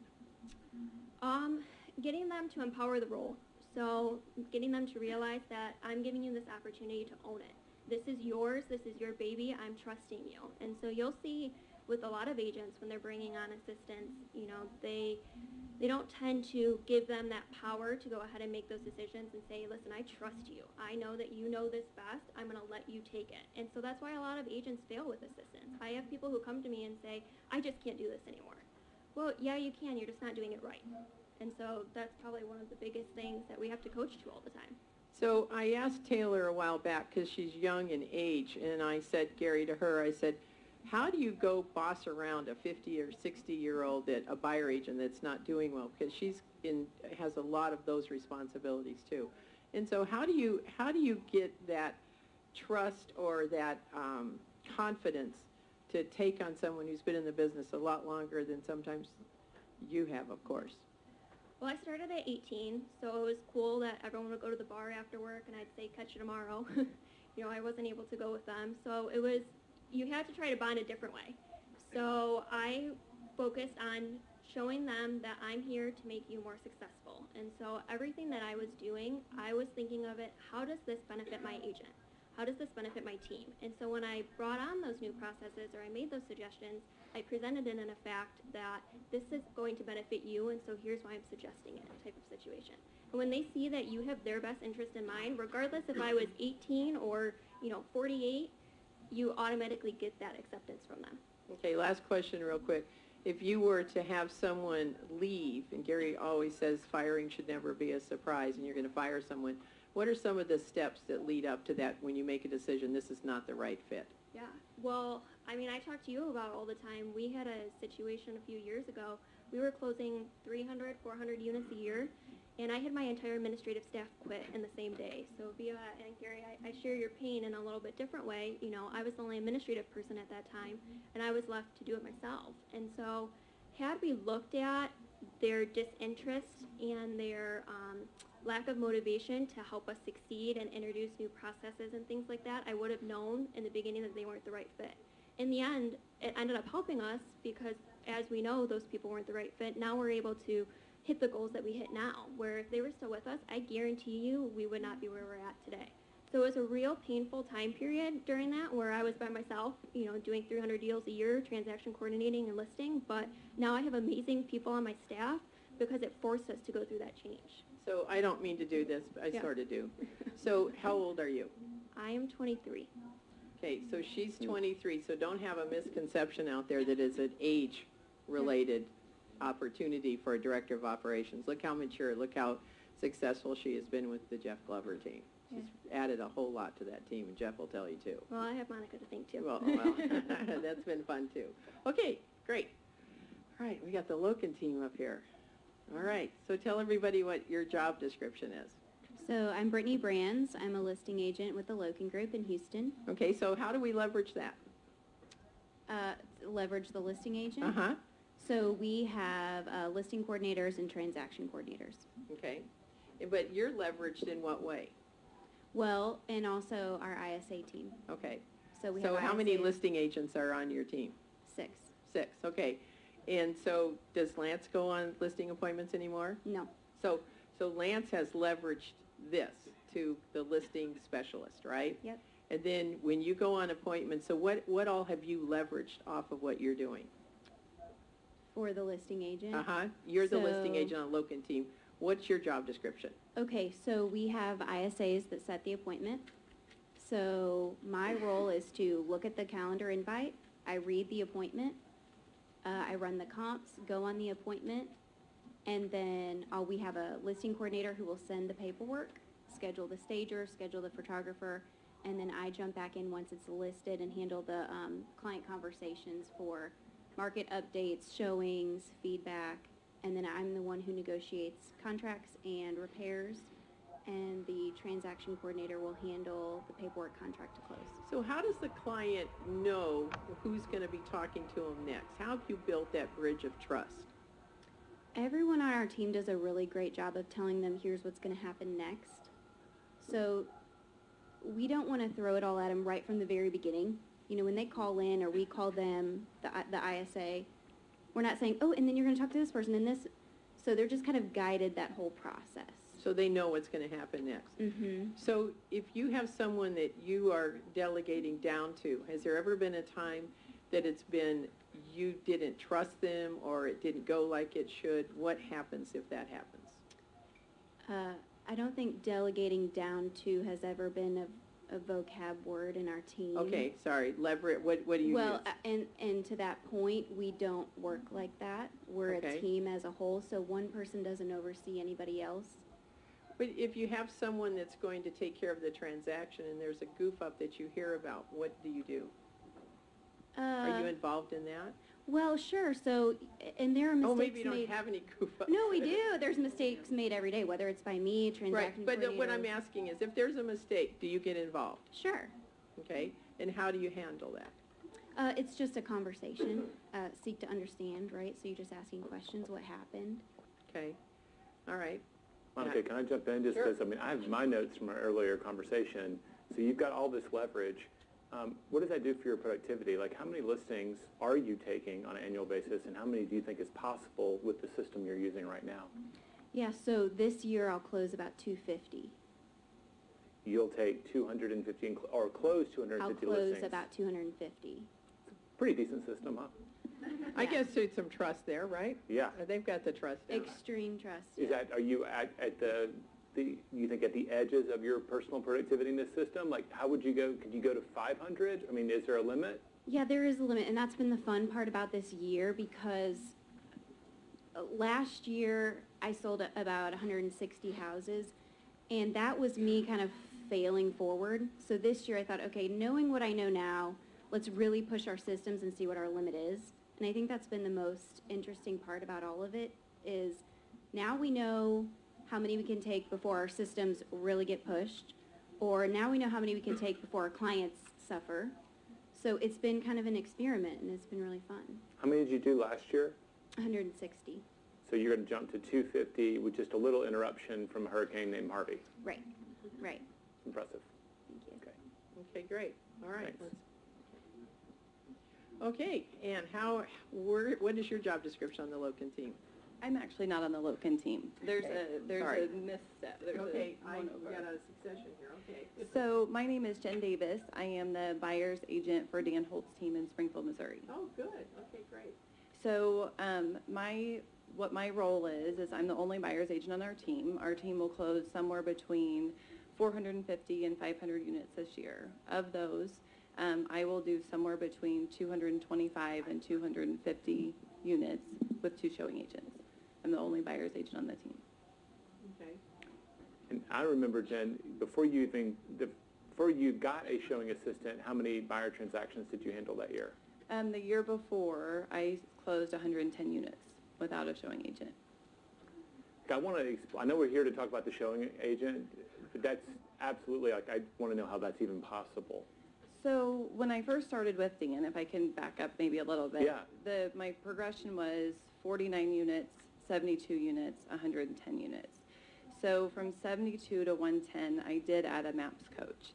And he was very, very specific with my calendar. And I had to turn it into him once a week so that he could verify that I was actually time blocking. At that time, we also had our lead generation director, and she helped with my calendar a lot. She was the one that first taught me how to say no, or she would say no for me. So she controlled my calendar, and she would allow appointments 2 nights a week and 1 day of a weekend. So when I first started with Dan, our focus was always, how am I in my top 20%, and what does that look like? as we've progressed, what we have found out is at some point you have to move from 20% to 15% to your 10%. And so as we've kind of gone along, it's been a good learning experience, but there have certainly been challenges along the way. So you made the transition to hiring a showing assistant. What did that look like? Well, the first time I did it, it didn't work. I hired someone that I wasn't quite ready for. So the time that I got it right, I did have my coach involved a lot, and Dan's coach involved quite a bit. But we hired her in January of 2016, and my priorities shifted then. Instead of being focused on what I was going to do or my numbers, I was focused on what her numbers were and how I could change her life. So it was more of, I still love our customers. They're still very important to me, but my main customer was her. I was going to make sure that I was able to hit every goal that she had first. What did you specifically do for training your showing specialist? Well, she just followed me. I mean, it was, I'm going to do it and you're going to keep up. And our lead generation director is the best script master I've ever met. And so she and I share an office together because it has always been with an ISA and your buyer's agent, it's the same company, same language. So if she hears what I'm saying on the phone and I hear what she's saying on the phone, we all sound the same. So we immersed our showing agent in that. She trained with me and she trained with our director of lead gen. So just so people have clarity, how many times do you think she went out with you on showings? She was with me for 30 days. Okay. So on every showing for 30 days? Every showing for 30 days. But then there was a confidence level then that you had because if she's learning the scripts that you could then turn her loose and she was okay? It was some of that and some of she wanted to take it and run. I hired talent. She wanted it. She was from outside the industry. Both of my showing agents, because I have a second one now, we hired them outside of industry. They were not worried about splits. Their focus was on what our end goal was. So also I was on a panel at Family Reunion that year, and that was about 6 weeks into when she was there, and she just kind of had to sink or swim. Is this the first one? Was that Kathleen? That was Kathleen. If I remember correctly, you were always going in to deposit the checks from your successful buyer business. Like you built a relationship. She was working in your bank? She was a private banker at the bank that I go to, and I love my bank, actually.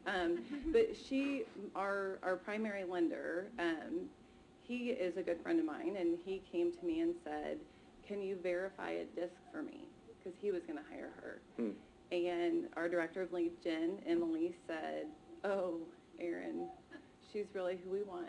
Can we take her? And clearly I sell 225 houses a year, so Erin was like, sure, take her. Just, keep the business coming. So you were able, she went from making a salary and a private banker, and you helped her replace her income in that first year? That's right. So my goal for her was for her to sell 50 houses that first year, and we do pay a small base salary, and then she bonuses off of each transaction. And my goal for her was to make $50,000 the first year, and I think she made $62,000. Well done. So, can I jump in real quick? So one of the things that I love about the conversation we had on the phone and we're having now is that I have heard, even in our own masterminds, that over time you begin to hear this backline conversation that a showing assistant doesn't work. And Jay and I would go off and we'd scratch our head and we'd say, well, that's just poppycock. They just have the wrong people. And what they're doing is they're letting their people determine what their model is instead of sticking with a model. So and we saw massive deviation, right? Now, every now and then we'd run into somebody who had stuck with that and was having massive success. And Jay and I'd go, well, why are you having massive success when we've got 30 people over here going, this is a horrible idea? I think it's because most agents try to leverage the showing too soon. So showing is the last piece that you leverage. It's not any different than the MREA model for the listing side is what the buy side is. So, that's right. We did leverage with admin first because they're a huge investment, and they made me look good. They make me look better than I am every single day. And I think the reason it fails is because people get to 35 to 50 units on the buy side and they think, ooh, that's it. It's hard, it's uncomfortable, it's messy. And so instead of leveraging more off of them as far as setting showings and setting up inspections and those types of administrative duties, they're like, I just don't want to show houses anymore. And that's really the last piece of it.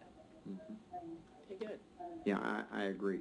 I agree that what we end up seeing when we dig a little deeper is, A, they do it incorrectly, and then B, they give up on it too early and go, well, this is too much work. I'm going to not do this anymore. Well, and you're also taking an agent, a buyer's agent, and asking them to be a manager. Yeah. And sometimes that doesn't translate well. You got to hire well all the way through that process. Yeah. You said the first time didn't work, and I listened to your language. You said, I wasn't ready for them. I wasn't ready. I wasn't. I liked to be the face of it at that point. I still liked to be the buyer's agent that got invited to Thanksgiving dinner. I mean, Dan used to get so frustrated with me because I would take his friends and they would invite me to Thanksgiving dinner. And he was like, they didn't even invite me. So what clicked for you to make the transition? Because that's where so many agents get stuck. What clicked? Honestly, I followed the model that Dan had given me. He believes in me. He's turned over the entire buy-side business to me, and it was never a, whoa there, stop. I'm going to hire another buyer's agent. I'm going to make you compete for this. He was all in with me, and it finally clicked when it didn't work with the first one of, that wasn't a her thing. It was certainly a me thing. Great. Okay, the Loken team again. Let's hear about the hiring process. So Karina, I hear you interview 100 people a week? Well, no. See, 100 candidates a week, right? We definitely sort through hundreds of candidates to get down to the folks that we're going to meet in person with. Okay, so the first question when people go, how do you get all those resumes? How do you get people responding to you? So what would be 2 or 3 places where you have ads, or what are you doing to get that kind of activity? Sure. Primarily, we are posting on Indeed in this area because Indeed is based here for us in Houston. It's a real prominent job board, and where we've tried a couple of different job boards, and that's the one where we're finding the highest level of talent coming in our area and talking with folks around the country. You also need to know what's being advertised in your area for that level of talent you're looking for, and also certainly Sphere. And so we all hear great things about the Loken team group. You're not necessarily looking for real estate agents or assistants that have been in real estate. Can you tell everybody a little bit about that? Absolutely. So our model really has been to hire folks that are coming in from outside of the industry. We're finding our talent coming in from corporate backgrounds, hospitality and service backgrounds. We've had a lot of luck with that. So the first thing that a lot of people would say is, oh gosh, got such a big learning curve. Why is that important for you guys and what your beliefs are to hire outside the industry? Sure. Well, first of all, we believe very strongly that we're building a business. And so to be bringing folks in from a corporate background that really understand businesses and how businesses run, they get the big picture of what we're building and the vision of where we're headed right from the get-go. And also, for us, it's nice to have folks come in with a clean mindset about what they're headed into. They're always super excited. It's a new adventure. 98% of everyone we interview are really looking for new growth opportunity. They feel like they've hit a plateau, and so it's exciting, I think, also to be getting into a new adventure. So if you have 100 applicants or so, somewhere in that range, that's a daunting procedure for a lot of people. That would just take them down. That'd be the squirrel they'd go after. So how do you narrow that down and find if there's 100 applicants, is there 10 that you're looking at, or 15 or 20? Varies, or? Sure. So we look in batches of hundreds, really, to find, and it's so fun to hear you guys up here too. We tend to look at a lot more candidates and resumes to sort through on the front end with folks that we're going to be bringing into our back office. Part of that's because of our core values for our team and what we're really looking for. It's a little harder to find. And then we need fewer on the sales side. We look at about 450 candidates for somebody to come into our success team, into our back office team, and about 250 candidates to find one really great hire. Now that's for haven't mets. That's not for personal Sphere referrals or for referrals that, like we were talking about, are coming from A players that are already on the team. That's different. What do you eliminate? What are some of the things you're looking at that you eliminate? Poor grammar, misspellings. Really, it's more what we're looking for. It's easy to skim through and see, resumes that just don't meet the mark and that people haven't taken time to really put a lot of thought into or care into, or just aren't ready, to take on a big bite and a challenge yet. And we are looking for real driven individuals, people that are really proud of their track record on their resumes right off the bat, how well they communicate, and certainly team players. Well, everyone has challenges with the hiring process. Of course, career visioning is awesome. What are some of the mistakes that you would share with people? Don't do this, or maybe you made them, or you discovered them, or you learned pretty quickly. What would you think some of the top mistakes are? I think our biggest mistake that we've made from the get-go is not having real clarity around what our core values were when we sat down to interview someone, and I'll assume responsibility on that. We really are pretty clear on what our core values are, and the more clarity we got around really seeking that out as we were talking to someone and really looking for the culture first and foremost in the individual as we're meeting with them, that's really the first thing that we vet out. And, certainly we've made mistakes and made some misreads along the way, and so we've gotten better with asking questions and digging deeper and asking questions behind questions, not just taking things on face value, and especially listening to the things that folks aren't saying, not just what they are. So definitely there's been a lot of learning, a lot of opportunity there. Okay, so I'm a new applicant. I come into the office and I pass the first interview. How many more interviews would I have, and who would they be with if I'm an admin applicant, let's say? Sure. So in our process, you're going to meet with us in person at least 4, potentially 5 times before. You or who? No, with a whole bunch of us, actually. We do follow the CV process, so we go through all the different steps, and honestly, the group interview process for us with our team is one of the most important steps. So they're going to get to interview us, and we interview them all at the same time. So first step, I come in and I'm going to meet with how many people? Right now, with one, and right this minute, that's me. When do I get to the group interview? What number is that?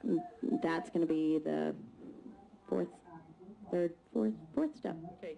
So how many interviews do you think on average a person has before you realize they're the right fit?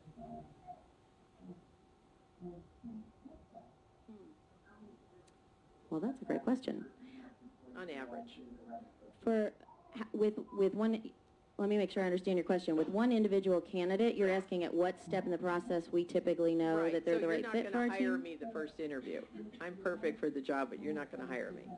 Well, I could. Oh, you can. Okay. All right. There are certainly some folks that we meet at the first interview, and it's like, wow, these guys are rock stars, and we pride ourselves on our sense of urgency, and sometimes that gets us in trouble too, right? And by not following the process, we disparage the process and can make more mistakes. So while it's so tempting to see somebody who's just super talented and go, oh, we know we want you right off the bat, we've been pretty firm in sticking the whole way through it. Even if we feel like they're the right fit, we still go the whole way through the process.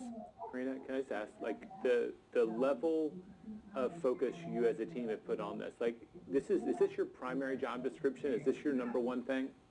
This is my one thing right now. Is it your full-time job every week, or is it just a few hours a day? What does it look like in terms of the commitment? Because you're not even hiring 1 in 100. It sounds like it's 1 in 450 sure. to be on your admin team. So you're willing to look at a lot of people to identify the real talent. Absolutely. What does that commitment actually look like? So, my GPS, it's my one at the top. So if everything else disappeared, that could keep us growing the way that our plan is in place. And we grow our team to the plan, not because, ouch, it hurts, we need another transaction coordinator. That's not what we're going for. So we do definitely have a plan in place, and we're always looking for top talent. And sometimes we're going to find a really talented person, and if they're really off the chains talented, we're going to figure out a way to make that work in our organization. So I also do, right now I'm coaching with the VPs of our departments, and a piece of, we feel like a big piece of the hiring is also some of the, what we can call rehiring or retention, and really understanding, you know, all those folks, like we said a little bit ago, like 98% of the people that come in to interview with us are coming because they don't feel growth. They don't feel like there's opportunity where they're at. They're feeling stagnant, or they're recognizing that their company is stagnant and they're not seeing their company growing. And so it's also a really important piece of our hiring process, not just to be bringing in new people all the time, but also to spend some time with the folks that are there and understand what's really important to them in their growth and what their plan looks like down the road. When do you bring the KPA in? When do you have them take that? So we do a phone screening and an in-person screening first. We filter really hard on the front end because the KPA definitely takes time, we know that, and we want to really be able to dedicate the time to the candidates that really rise to the top. And so after we've done a phone screening and an in-person screening, then we roll right into the KPA steps. Okay. And then how important has that KPA been? We love using it, number one. We have always, well, I say always, that's not a true statement. We have followed a pretty lengthy process now for quite a few years, even before the KPA came out. And so I think the tool itself is really important, and it's the process as much as the tool. The tool is a piece of it, and really spending time and getting to know your candidate and understanding what their internal culture is, what their ethical, you know, where their pride comes from, and what they're really searching for in their new career. And we, at every first interview, I always tell our candidates that, you know, as we go through the process, all of us from the team that are going to be interviewing this person have a hat on, and it's all about, is this good for the candidate? The whole way through to the end. It's not at all about, is this good for TLG? Because if it's really good for the candidate, it's always going to be good for TLG. And if we're finding an opportunity for a person where they can really grow and thrive and be successful and be in their strength zones, it's going to be a win for everybody. Has there ever been a time, and I totally agree with having people on the team that they're going to be working with interview also, that's awesome to do that. Has there ever been a time that people didn't agree with you or you didn't agree with them? And how has that resolved then? Absolutely, that has happened, is the answer to the first question. We put a lot of stock in our team and in their opinions, and it's of the utmost importance to us. And so we've had it happen already where we've gotten the whole way through to a group interview, and this actually happened not very long ago. In that group, there were about 5 from our team that interviewed, and one person walked out and said, can't exactly put my finger on it, but something here's not right, and I'm not good with this. We didn't hire him. Right there. That was the decision maker. Well, Yeah. I'd rather lose a good one than hire a bad one. Okay. Good. So let's come back. So Christy, grab a microphone. So let's go. Let's start with you, and we'll just work our way back. A couple of final questions I want to ask is, kind of walk us through the experience of coming in and taking over a business and kind of businessifying that. Does that make sense? How do you take a sales person in a sales operation and turn that into a business from an administrative management standpoint? So you read the MREA book first. Okay. I find it's very rare for an assistant to have actually read it, so that's the first place to start because it's awesome and it has great systems in it. You have to have a really clear job description, and the person you're hiring has to know what their 20% is. Because typically the job description they get is, well, my 20% is lead gen and my 80%, everything else is yours. That's the job description, which means that now everything is equal. They don't know what's important. So you start with that and you just chunk it out, system by system by system, based on what's most important. You share your 135 with them and build a 411 with them based on that. So what are the pitfalls? Pitfalls of? Yeah, bringing someone on. The pitfalls are not bringing on the right person, not going through the process to get the right person. Actually, I was talking with somebody at lunch today who said, I've gone through 3 assistants. I think I'm just not supposed to have an assistant. Yeah, but so Well, the that's pitfall is that's they- an honest response. I get that. What's Totally, your because- what's your inner thought around that kind of statement, though? Because what's happening there is you're not following the process, you're not bringing the right person in, so then you're reinforcing your belief and all the fears that you had when you hired that person about, I can't trust them, it'll take me longer to train them to do it myself. That's now been reinforced, and then you do it again, and you do it again, and you're now a serial hirer of assistants. Yeah, yeah. My big aha, and just listening to you today, really reinforces for me once again that making that first hire, getting the right person into your business that becomes kind of the rock that gets built upon is everything, right? I mean, that's essentially what if we pull back the covers a little bit and kind of look at who you all of you are as individuals, you're the right person.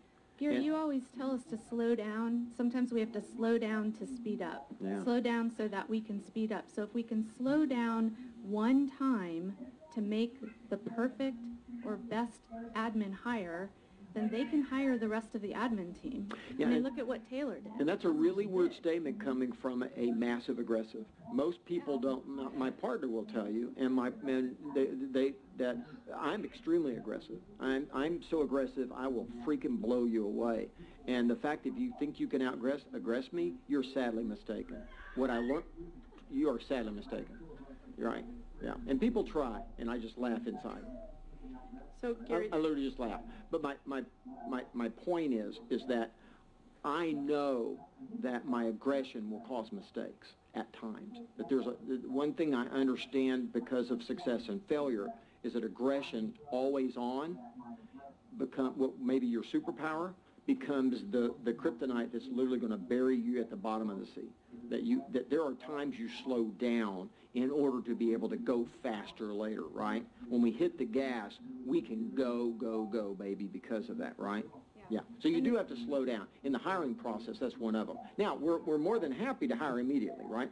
Person walks in and you go, this is it. Now you still go through process, but you're more than willing to make a fast call on an obvious person. But the reality is you need to slow down and get it right. My observation among most people, whether it be in this room or really across our industry, is they tend to hire out of pain. And I love that, what you said, and that is you're hiring on a plan. And as long as the productivity is anywhere near where the goal said you're supposed to be, you're going to stick with this. Otherwise, you're going to get caught, right? You're going to get behind the 8 ball, and then you will be hiring out of pain, and you really will start burning people up. So process matters. And I think part of that process is making sure you're talking to enough people. I think on the assistant side, what happens is we're in pain, and we hire fast. We talk to 10 people, and you talk to 9 of them, and they're awful, and then this one comes along, and they're better than the 9, so they look like they're talent. We like to use that talent word. This is talent. Well, they're not talent. They just look better than the 9 that were at the bottom of the barrel. No, talent is an earned designation. Oh, I am always shocked that somehow people read what we wrote or listened to what we teach and go, I hired my talent. And you go, you're an idiot. By the fact that you just said that says you have no idea who you hired and you don't even know what you're talking about. I mean, that's my inner language. So, if I said that to any of you personally, I apologize. But that's kind of my inner language around that kind of thing. There's no way you know in that moment. You're hopeful. This looks really good. Come on. You don't know. Time determines that designation, not you crowning them based on an observation, right? Exactly. Yeah, so biggest mistake. The biggest mistake, not just in hiring, anywhere you want to go with this, but from your position as kind of captain of that business administratively, right? Managerial. Biggest mistake you see. Either you make or you see others make. I'm okay either way. I think we're just not taking time to determine how are we going to measure success with our admin hire. I love that. So what are the categories? What are vehicles and what are the buckets? Is it financial? Is it listings? Is it marketing? What is it? And then how do you measure it? How do you are we sitting down and every week having feedback about what are the results you've achieved this week? I love that. Caleb, grab the mic real quick. So, same question to, let's just go to that last question, and that is, so what's big mistake? What's the big mistake? What's the big aha? Yeah, so I was thinking when you asked Christy that, I would say it's probably communication. You know, we're really quick as agents sometimes to let the admin know when they did something wrong. You know, Monica asked, how do you correct a situation when something goes wrong? They're not necessarily also quick to let them know when they did something right and praising them. And so every single time I have a situation, either with someone on my staff or someone I coach, my first question is, well, did you meet today? Did you have a conversation regarding that? And the answer is always no. And I'm like, okay, well, there's your problem. If you're meeting every single day, then there's no reason why you're not on the same page and you're not able to hold them to those metrics. Yeah, one of the you're having that conversation. Yeah, one of the interesting things I've observed, particularly among high-achieving individuals, is success is assumed, and anything less than that is not tolerated. And the problem is when you have that kind of mentality is you never say thank you enough. You never communicate the positives. You're unaware almost. Well, of course you should have done that. Well, of course they said that. Well, of course it closed. Well, what are you talking about? Get on to the next one, right? Let's get going, right? Oh, you screwed up. Well, let's talk about that. Yeah. I always say that, you know, when I look at the agent and the assistant relationship, the agents are really like the head of the business, and that assistant or that director of operations is the spine. And so you need to make sure that you're taking care of the spine, right? You need to make sure they're in training. You need to make sure you're taking care of them. You need to make sure that you're applauding them. And so those two things together are what make an amazing team. You can't have one without the other. Yeah, that's exactly right. So, Gary, I wanted to add one thing on the admin part. So you have to hire, that first hire is critical hire, which you talk about all the time. It's critical. They are the secret weapon for your business. What's interesting is that Christy and Taylor both go to family reunion, mega camp, bold. You know, there's the Thomas Elrod team. They took 17 members of their team, everyone from the first impression receptionist to the listing coordinator to the closing coordinator. They all went to bold. So what agents make a mistake on, these gals understand the big picture of real estate. Yeah, I get that. And they're not paper pushers. They're the big picture. I got it. I remember Jeff hired me on a Thursday, and on Sunday, I was at family reunion. So my first day at Jeff Glover and Associates, I spent at family reunion. I knew nothing about real estate. My mom was a real estate agent. I knew what MLS meant, but I knew nothing else. And so he's like, well, you're not going to learn anywhere better than here, so come with me and go to every single class you can. And so to Monica's point, I mean, that really immersed me in not only learning everything, but being so big into the culture and seeing what the company was about. So when you talk about how do you retain your people, you get them as much training as possible, and you would expose them to as much as possible, because then they want to grow. And when they grow, you grow. Awesome. Go ahead, Derek. Teams who go together, grow together.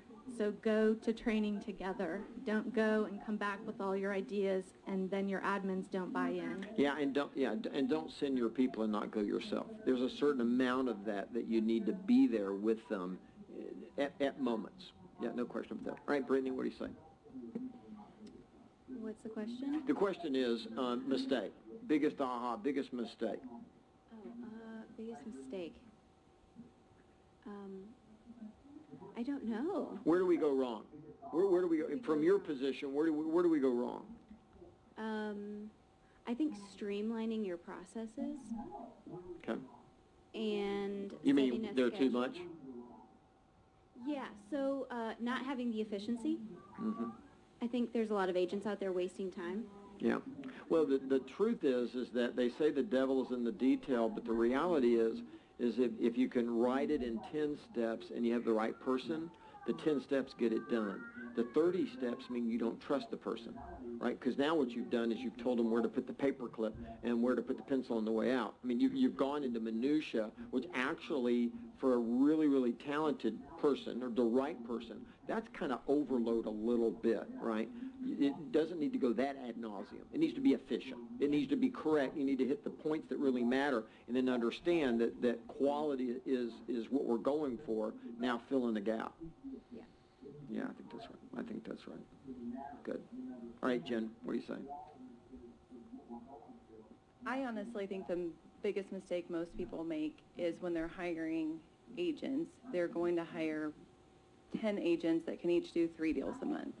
I would rather hire 3 agents that can each do 10 deals a month. It's less to manage, the accountability standards, you don't have to hold them to, because if they can consistently do 10 deals a month, you do then know that you've hired talent. You do then know that they've bought into your vision. And I think, Dan and I have the conversation a lot of, we won't allow mediocrity to creep in to our team. That's not our culture. Our culture is a culture of productivity.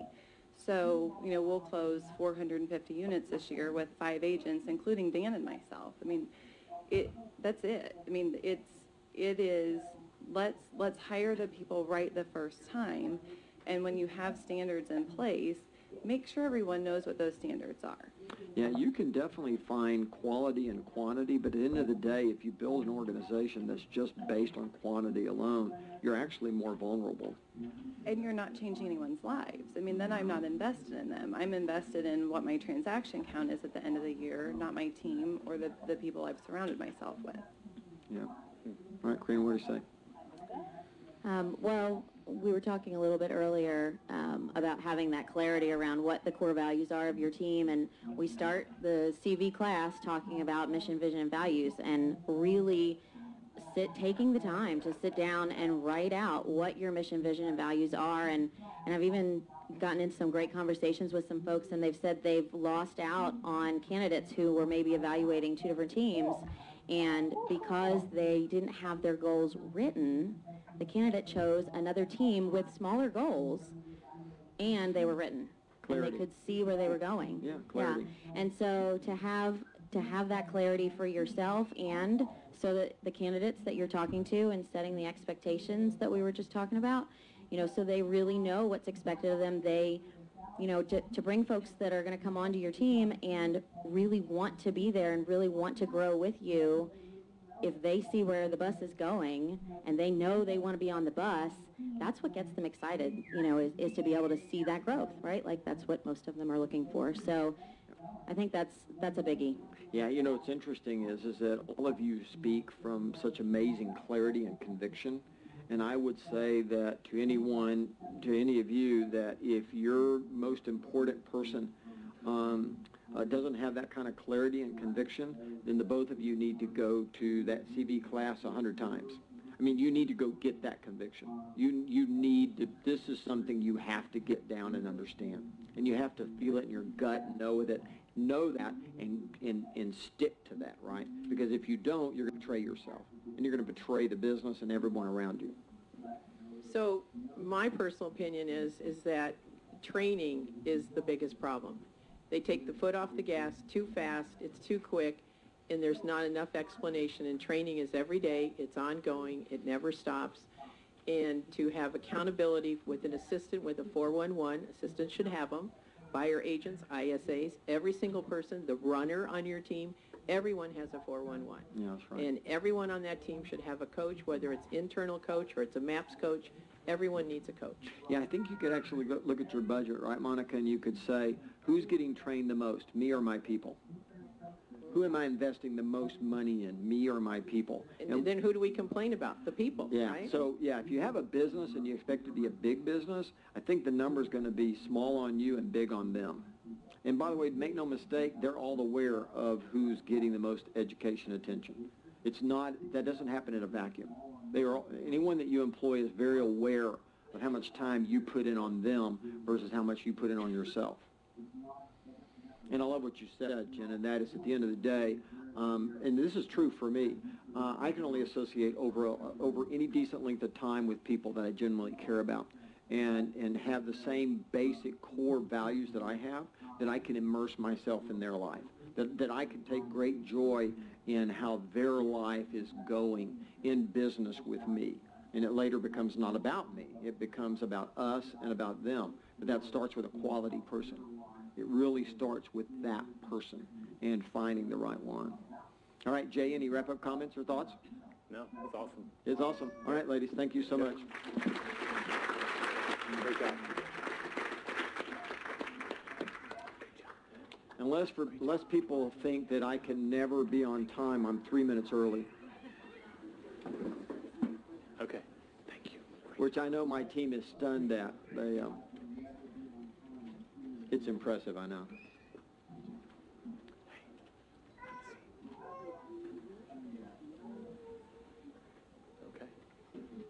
right, we have 2 more panels, and we're, believe it or not, this has been an awesome day, and I know you would like to stay here forever, but that's not going to happen. I'm going to run you out. Okay, David, so let's instead of having a large panel on this subject, I decided just to have you. All right. And we can dig in a little deep. So if you would, tell us just a little about yourself and your journey from being an agent with a business in a location to a businessman with multiple locations. Can you kind of tell us the journey of that? Yes. Okay, cool.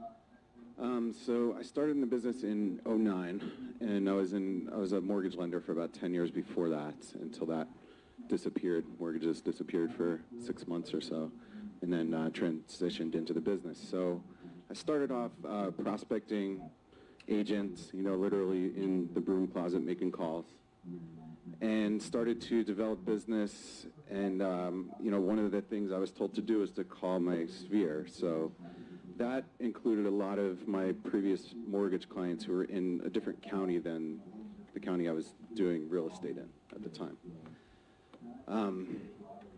So from there, continued to develop the business, and over time I started to notice that a lot of the sellers in my home market were moving to, most of the time, to 1 of 3 places in the suburbs right outside of my market. Okay. And those suburbs were in the same area that I had done mortgages in. So there was always kind of the thought in my mind of like, how can I service this business at a higher level? And I was, it was a mom and pop shop that I was in, and they were only in that one county. So I got a lot of pushback on trying to get listings and service business in that other area. There's always that kind of thought in my mind of like, there's got to be a way to figure this out. I had no idea what it was. So after a while, I just kind of accidentally formed a team. I was working listings and buyers, and then hired an admin, really didn't know what I was doing. Basically just, the first person who replied on Craigslist, I put her in the office and was like, okay, you're an admin. And she was like, what do I do? And I was like, I don't know. I thought you knew what to do. Yeah, don't admit this. Yeah. Don't tell those stories. So then continued to grow, brought in a buyer's agent, found a decent admin, and started to grow the team from there. Keep going. Okay, so, one of the things that I was asked to do by the brokerage was to teach classes, and so I started doing classes on goal setting, talking about mindset, a lot of the stuff that I was kind of studying on my own, and that for me was kind of fulfilling. I was coming from contribution, helping the market center, but what started to happen was people were approaching me afterwards and just kind of asking me, hey, I heard you have a team, could I work with you? And it started to become something that I was like, oh, okay, come on in, and before I knew it, I had a team of about 7 agents, and at that point, I'm, doing listings myself, and they were handling the buyer business, and started to kind of teach them the listing business as well. At that point, I hadn't read MREA, and that was the next step where I did that, and I was like, whoa, okay, like I really have to figure out what it is that I'm doing with this team. So I started to dig a little bit deeper into that, and the brokerage I was at, they were great, they were supportive, they wanted me to grow. They just couldn't really help me in what it was that I wanted to do. So eventually, I had that day where I woke up and it was like, boom, all right, I'm out of here. So we moved to Keller Williams at that point. So that was about 2 years ago. Keep going. Yeah. Well, what I want, and it's the reason why you're here versus a group of people, is I really want people just to hear the journey that you've gone through. That's why I'm asking you, just tell it in your own words.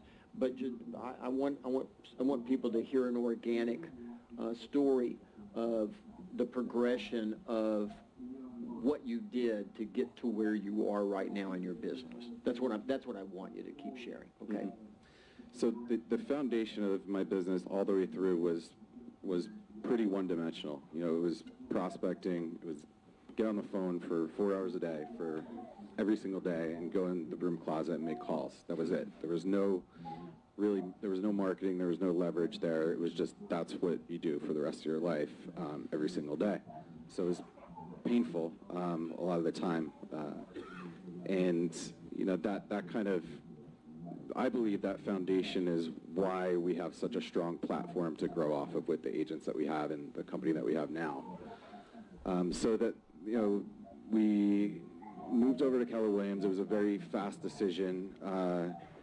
It was, you know, about a little over 2 years ago at this point.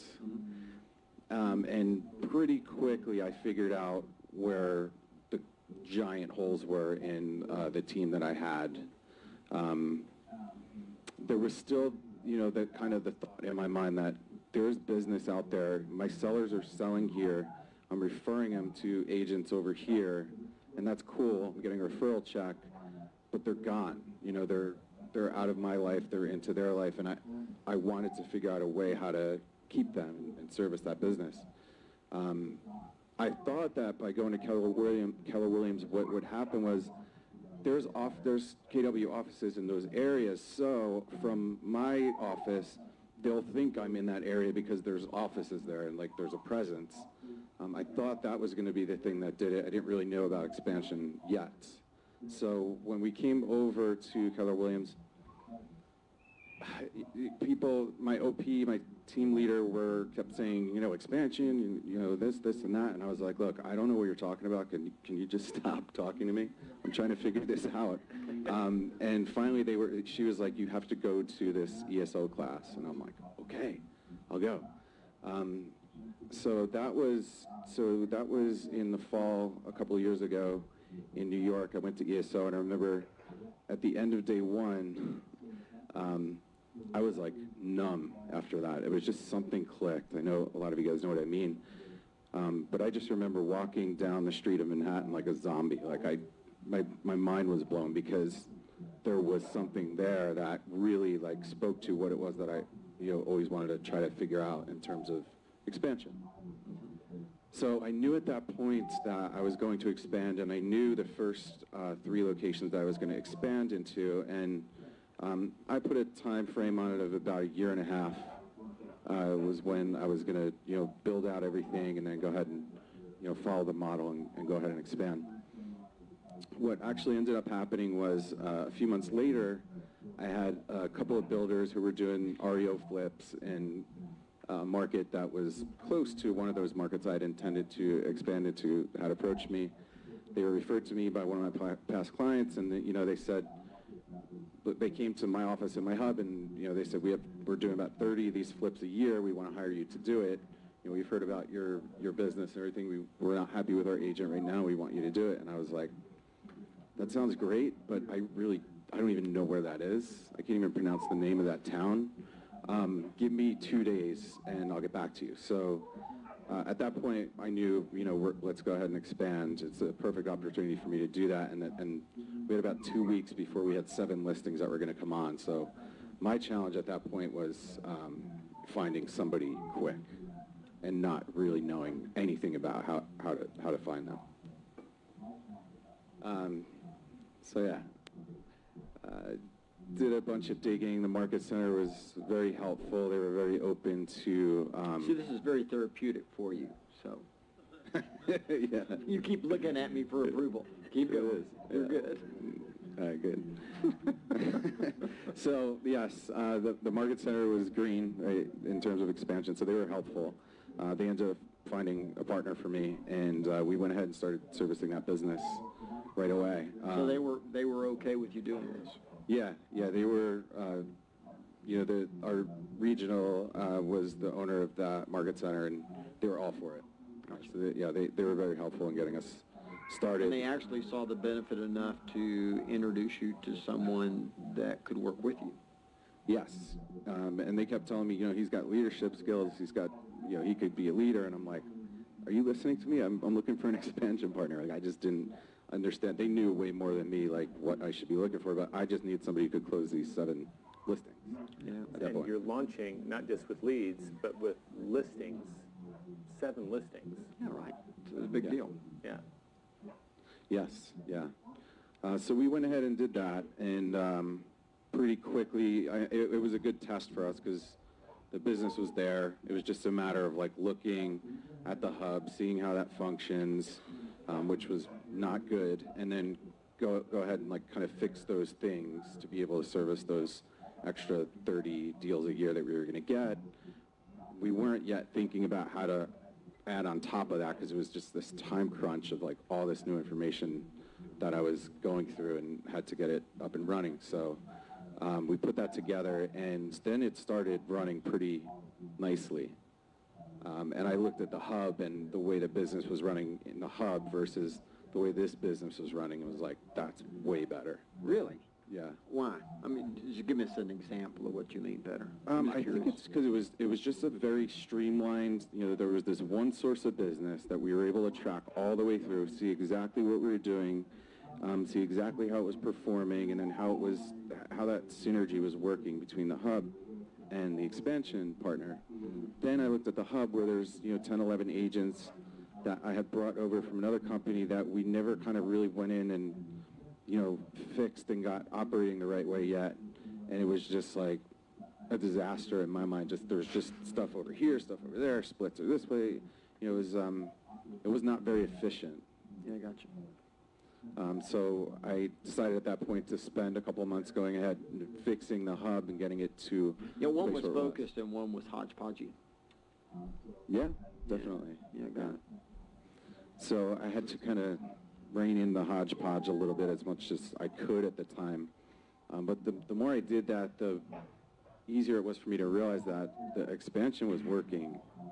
So the hub was also working, just I knew the expansion was working really well.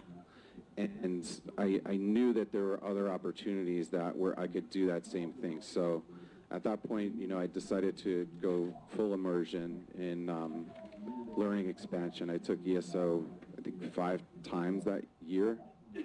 Just flew everywhere I could to learn everything I could. Hired a coach to coach me on expansion, and just my whole life was just listening to all of you guys talk and listening to the podcast and trying to learn every single thing that I could.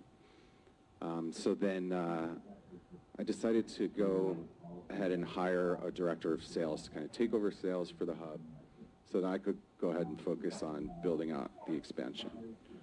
So that was in June of 16 that I did that, right? 15. Yeah. So that was in June of 2015. No, it was 16, sorry. Yeah, 16. Thanks, Chris.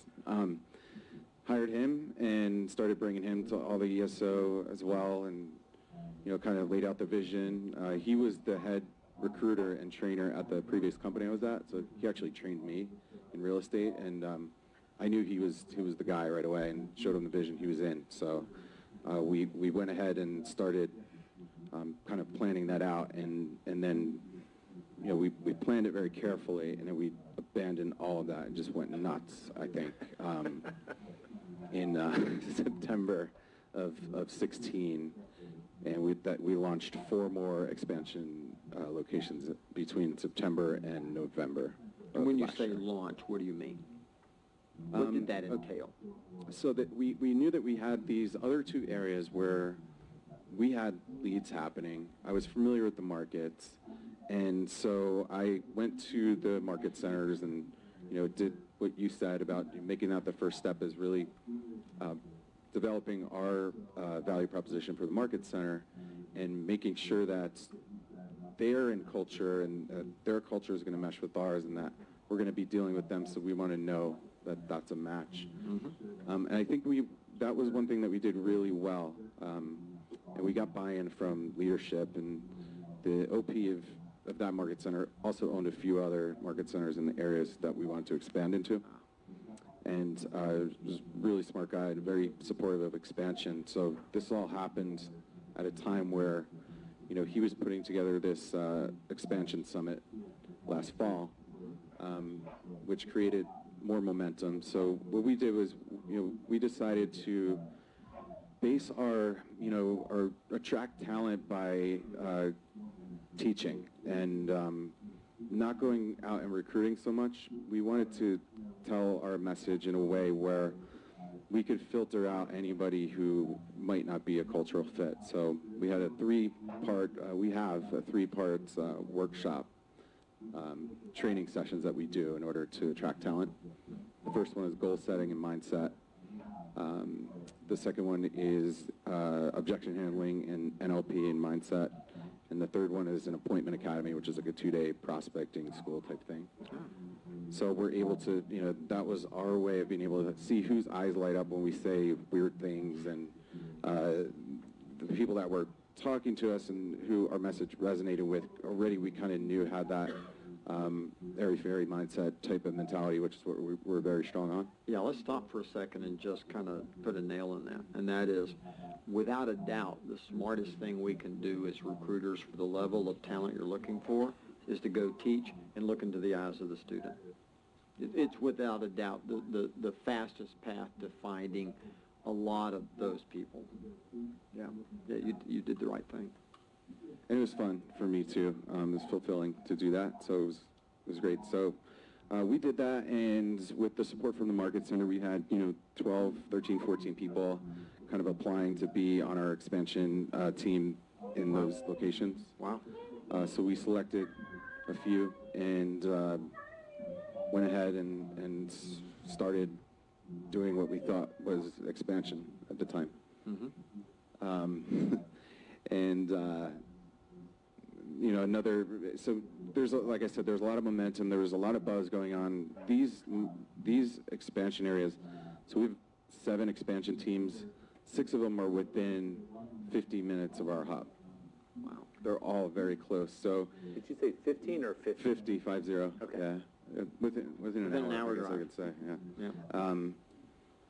So the word kind of, and a few of them are owned by the same OP, and so the word kind of got around. There was a lot of buzz about it out of nowhere, and then they also had this expansion summit at the same time where a lot of these big expansionists came and spoke, and I had the opportunity to be on a panel which got us more exposure, which just kind of fueled the drive, and it does, doesn't it? It does. Those are good vehicles. Oh yeah, it was. This vehicle got out of control pretty quickly after that, and in what way? Well, it was just the challenge for me at that point was balance, because I wasn't really staying there with the way the business was growing in terms of how I was looking at it. The things that the things that we do to service, in 2016, I think we did 237 transactions. The things that we do to service that business are not the same things that you do to service. This year, we're going to be more towards like 385. And I think I just thought at that time, it was like, yeah, let's just do more of this because there's more business and it'll be cool. And really, there was a lot of different dynamic changes that we just kind of skipped over, which, came back a few months later in the form of, I think it was Cody that said this at one point, is that, the expansion is like flying an airplane while you're building it. And, yeah. Well, building a big business absolutely is that way. You are literally in the track right ahead of the train. You are. It's not lay the track and then go back and get the train and drive it. You're driving that train, baby, and the speed at which you can lay the track is a big issue. Yes. Or another way to put it is you got the plane up in the air and you have no idea how to fly it or land it, and you're reading the manual while the plane is flying around up there. That's kind of the way it is. Yeah. Yeah. And truthfully, there's nothing wrong with that to a certain degree. As long as you just don't let your expenses and your debt of any kind get ahead of your ability to handle that. Because those are the things, right, that put you out of business. Overcommitting, right? In other words, trying to fly 4 planes at one time and read the manual is different than flying a plane. Laying track for one train is very different than trying to lay the track for 7 or 10 or 15 trains all at the same time. That's the challenges of building a business. Yeah, and we did that. Well, most of us do. I mean, we do that before we understand that's done. Don't do that. It's common. Mm-hmm. Yeah. Found that out. And so we, at the same time, we launched these teams. Our hub market is in Hoboken, New Jersey. So, it's a city. It's 1 square mile. It's 95% condos, not school year driven. So it just cranks all year long. And the markets that we expanded into, well, like you said before, there's no real such thing as seasonality. It was different, we had to get agents up and into production in starting in October, where there's a natural kind of mentality of the markets slows down between October and March. So essentially what happened was, between October and March, we had no production out of our expansion. Yet we were paying, like, our expenses were as if we did. And there was a few months delay before I actually noticed what was going on because I was in it, had like 5 or 6 jobs at that time in the company. So by the time I realized that, it was like, oh, like this is, I could be gone like next week.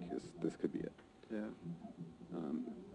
And, sure enough, March hit, production hit. We did, I worked with my coach to come up with ways to really drive production as fast as we could because it was the only thing we could do.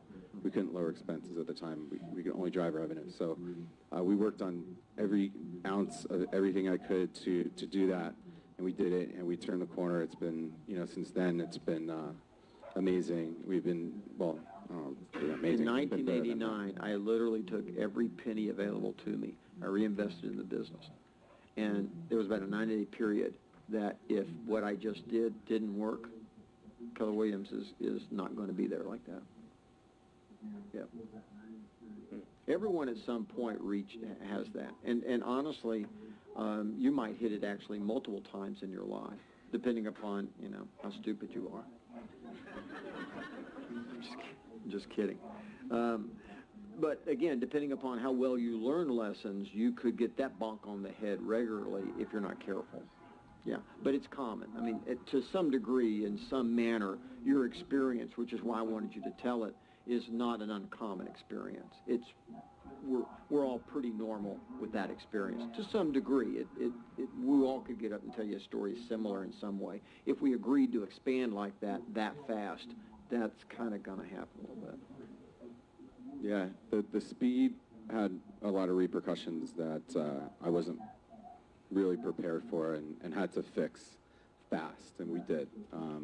Most of it was mindset. It just, you wake up one day and it's like, do I know what I'm doing? Like, do I know what I'm doing? And then you wake up the next day and you're like, I know what I'm doing. Like, this is great. Yeah. And then the third day you're like, I don't know what I'm doing. Exactly. Well, the trick there, it's common. I mean, honestly, I don't mean common as in average, but it's not unusual. The biggest challenge we have at some point is deciding, are we going to make it or not? If we decide we're going to make it, the switch that occurs is you start acting like the business you're going to become instead of the business that you are. And the reason why you will repeat your mistakes over and over is you keep acting, not you personally, but any of us, we act and support and hire and everything to the business that we are instead of the business in our head that we know it can become, which means you're always one track short of what you need for your train to run. I mean, you're only building to where the train is instead of where it's going, and so you're behind regularly. So you have more problems or more hiccups or more I'm smart, I'm stupid, I'm smart, I'm stupid. And that's going to happen regularly until you ultimately decide you are going to make it. That this isn't just a hobby and it's not just luck and it's real. It really could happen. Oh my gosh, it really could happen. I guess we better start building a house to support that. And that's a big aha for most of us as business people, is we go, hey, I don't have training wheels on. I'm going. This is, wow, wow, wow, wow, wow, wow, wow. Uh-oh, I had no idea there was a hill. I mean, right, yeah, you start getting out in front of the business going, well, what would that look like? What are the issues involved? Yeah, how do I build to where, how do I start acting today like the business I want to be instead of the business that I am? And that's a big challenge. That's how you lengthen out the, oh, I'm dumb. Instead of that being a regular occurrence in a short span, it's a regular occurrence, but it's a long span before you have the next one. Yeah, and I think you're right that it was just a decision that, you know, I wanted to narrow those peaks and valleys, and I wanted to get out in front of it, knowing that we were going to fail like crazy. There were going to be still tons of mistakes, but to get out ahead of it, because, like you said, it is happening. I think the biggest thing for me was how close everything was, and if it weren't so close, meaning like the proximity of the locations, I don't know that we would have gotten through that, because I can go there, you know, it's right there. Like, I'd rather figure it out right here, because if something breaks down, like I could get in there. Like I didn't do this, but I could literally get in and get on the phone in any of my expansion teams and generate listings if I had to. Well, my first expansion was in San Antonio. That's an hour drive.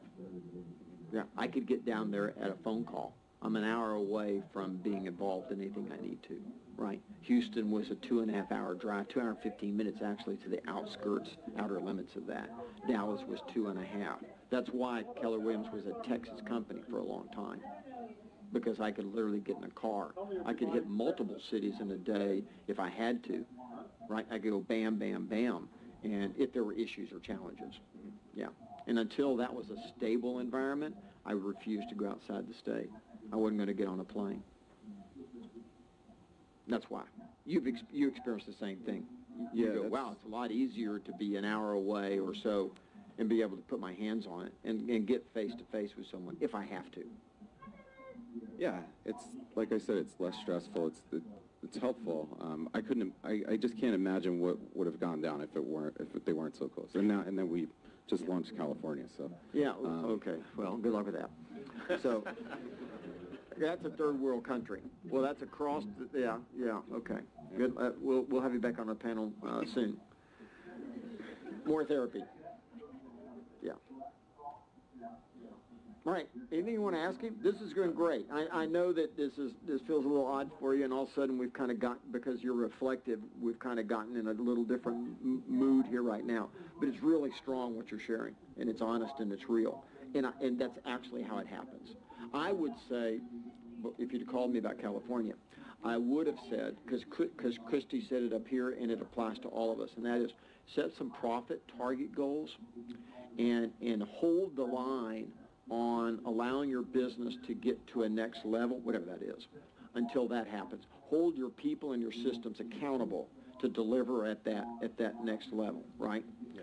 And kind of, if you can set a target like that, set it so that if it can do it at this next level, you know that your people and your systems are ready to do the next and next without anything breaking. It can handle that. Does that make sense? That does make sense. Thank you. Yeah, and just we would not have gone to California if it weren't for the person. Yeah, I understand that. I mean, and that's totally. I mean, we talked about that. I mean, I get that totally. At the end of the day, you should never go unless it's the person. But at the same time, put pressure on your organization to earn the right to go to the next one. Don't do it because you want to. Do it because you deserve to go. And that's the big lesson about building a big business. Because a lot of people say, well, I did it because I wanted to do it. You say, well, good for you. But you don't deserve to do it. I mean, your business hasn't earned the right to be bigger or expanded more in that way. That's an earn the right thing. And that's when you get to go back to your people and challenge them and say, hey, we want to do it, but we need to hit these goals. And what you then begin to discover that people go, wow, boy, if we did that, what would our company look like? What would our opportunities look like? How many more people would we help? This would be amazing. And they all get behind earning the right for the business to get bigger. Does that make sense? Yes. Yeah, that's kind of how it works. All right, man, thanks. It was awesome. Thank you. Thank you.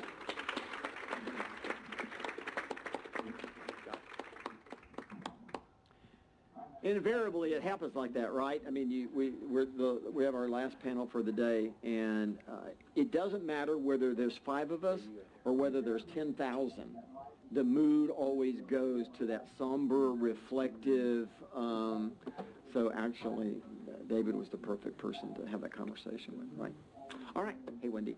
Hi. So we're going to end the day as we always do with Mega Camp. So, and that is around wealth building. And Jay and I were brainstorming about who would be a good person to be up there. And finally, I said, "Well, I think you would be." And your lovely wife, of course. So, so we didn't pre-interview ourselves before we did this, right? No. So there are no notes to look at or say, "Hey, in our pre." I'm the only one that didn't really. I wasn't in that conversation. Well, it was a short We conversation. didn't prepare either, but you did try to pre-interview me about 5 times. Right. Well, that was smart. Yeah. So honestly, I'd really love, kind of the same way that David did it, I would really love the two of you in whatever way you want to tell your journey. But I would really love to hear the journey of your professional life paralleled with the journey of your financial life, and kind of your ahas and thoughts along the way. I mean, we could get into what are the 5 pillars of, but we could do that because you guys are that thoughtful about it. But I think it would be really instructive again for people just to hear kind of your own story of how that's evolved in your life. Sure, absolutely. Well, so I'll start. Yep, go. You go right ahead. Well, I think it really started when Jay joined Keller Williams, to be honest with you. We moved to Austin, Texas in 2000, and he joined the company that year. And at some point that year, your first year in the business, Jay had the opportunity to take a class from Mo. I don't even know if you know this story. But Keller Williams, at the time, they taught a class on how to read a P&L. It was one of the AFT classes. Yeah. Oh, yeah. Action-focused training. And Keller Williams International likes to teach their people how to, be business people, just like they teach their real estate agents how to be business people. And so as luck would have it, Mo was teaching the class, and Jay was the only one that showed up for the class. And so The story of your life. I know, right? I mean, it's hard to imagine Mo teaching the class and no one showing up, but there's only, 30-some people. She was CEO at the time, too. Yeah, she was CEO. Yeah. And so it turned into a conversation from reading a P&L to a conversation about tracking your net worth. Mm-hmm. And so I remember Jay came home and... Well, hold on. Yeah. Before we get home, Okay. just note the kind of people that you got in business with. There's so many lessons since we've gotten to work with you. When Mo showed up, she's the CEO of this company. Mm-hmm. Only one person showed up for her class. Yeah, I remember. And her I actually reaction do was, remember. great. This doesn't have to be a class. This can be a one-on-one coaching session. Yeah. Yep, that's who So, she is. Yeah, she just sat down and moved beside me and said, "You're really going to know this by the end of this hour." Well, she has a real she has a real passion for what you described, and that is helping people read P&Ls and think like business people and focus on building wealth. Yeah, she has a real passion for that. And honestly, it was new to both of us. I was working for the state of Texas, and Jay was coming off being working and publishing in New York. And so he came home, and he said, we need to figure out what our net worth was. And, I don't come from a business background. I don't come from money. We never talked about that at home. And so we sat down and we figured out what our net worth was. Now, you guys were how old at the time? Just out of curiosity. I was 29. You were 31? 31. Yeah. Right. And so, I mean, we were both financially responsible. I know that, like, when we got married, we didn't have any credit card debt. We had very little school debt. We had learned some good principles about living within our means. Yeah. But my big ambition when you interviewed me, which is still even a year after this, I wanted to make salary. Yeah. I thought that wealth was about, my dad had been an executive. I thought you got wealthy because you earned a lot of money. Yep. And so this is the first dot in a line of lessons about wealth is something different. And do you remember what our net worth was that first time? Yeah, it was like $2,300. And Hey, that that's a included, start. well, that included a used Toyota Tercel that we shared. Yeah. It was a very liberal assessment. Which was worth $3,000, Probably, and yeah, then we had which to actually- and we had to deduct everything And else. it yeah. actually caught on fire like 2 years later. Yeah. And so it was a big aha By the way, for I us. think Jay actually set it on fire in order to... Yeah, right? Yeah, so we could get that Camry. Yeah, exactly. And so for us, we thought, wow, we've been working collectively for 20 plus years. Yeah. Because we both worked. Yeah. And we thought, wow, $2,300 for 20 plus years of work. This sucks. And I'd had a 401k the whole time I was in New York. I'd invested 10% of my income. Yeah, and you're doing all the right things. Absolutely. And you have almost nothing to show for it. I think that the interesting thing, when you say the right things, I think you were actually doing the right minimum things. Right. You were doing More the than right... most people, most Americans. That's exactly right. That most people do the minimum. And so most people think the right thing is a big thing, and it's actually a minimum thing. And they get a shock later when they, at some point in their life, either early or they get it at 65. I mean, it's somewhere they get that shock. And I think the next big moment for us, so we got exposed to this. I don't know that it taught us anything other than we need to buy a house, because we bought a house really quickly Right away. after that. Yep. In the right area. Yeah, luckily. Yeah. Well, Yeah. I don't know about luck. Well, it but wasn't luck, yeah. I It don't know was about luck at Zilker, all. but back then, I remember thinking if we went even one block farther south, I didn't feel safe. Yeah. Oh. You should see the listing picture of it. It was horrible. No. Oh, yeah. I know. So that neighborhood, we Little timed it two-bedroom, well. one bath. And Well, and I'd love to just talk Location, about that location, house. Is we bought that house.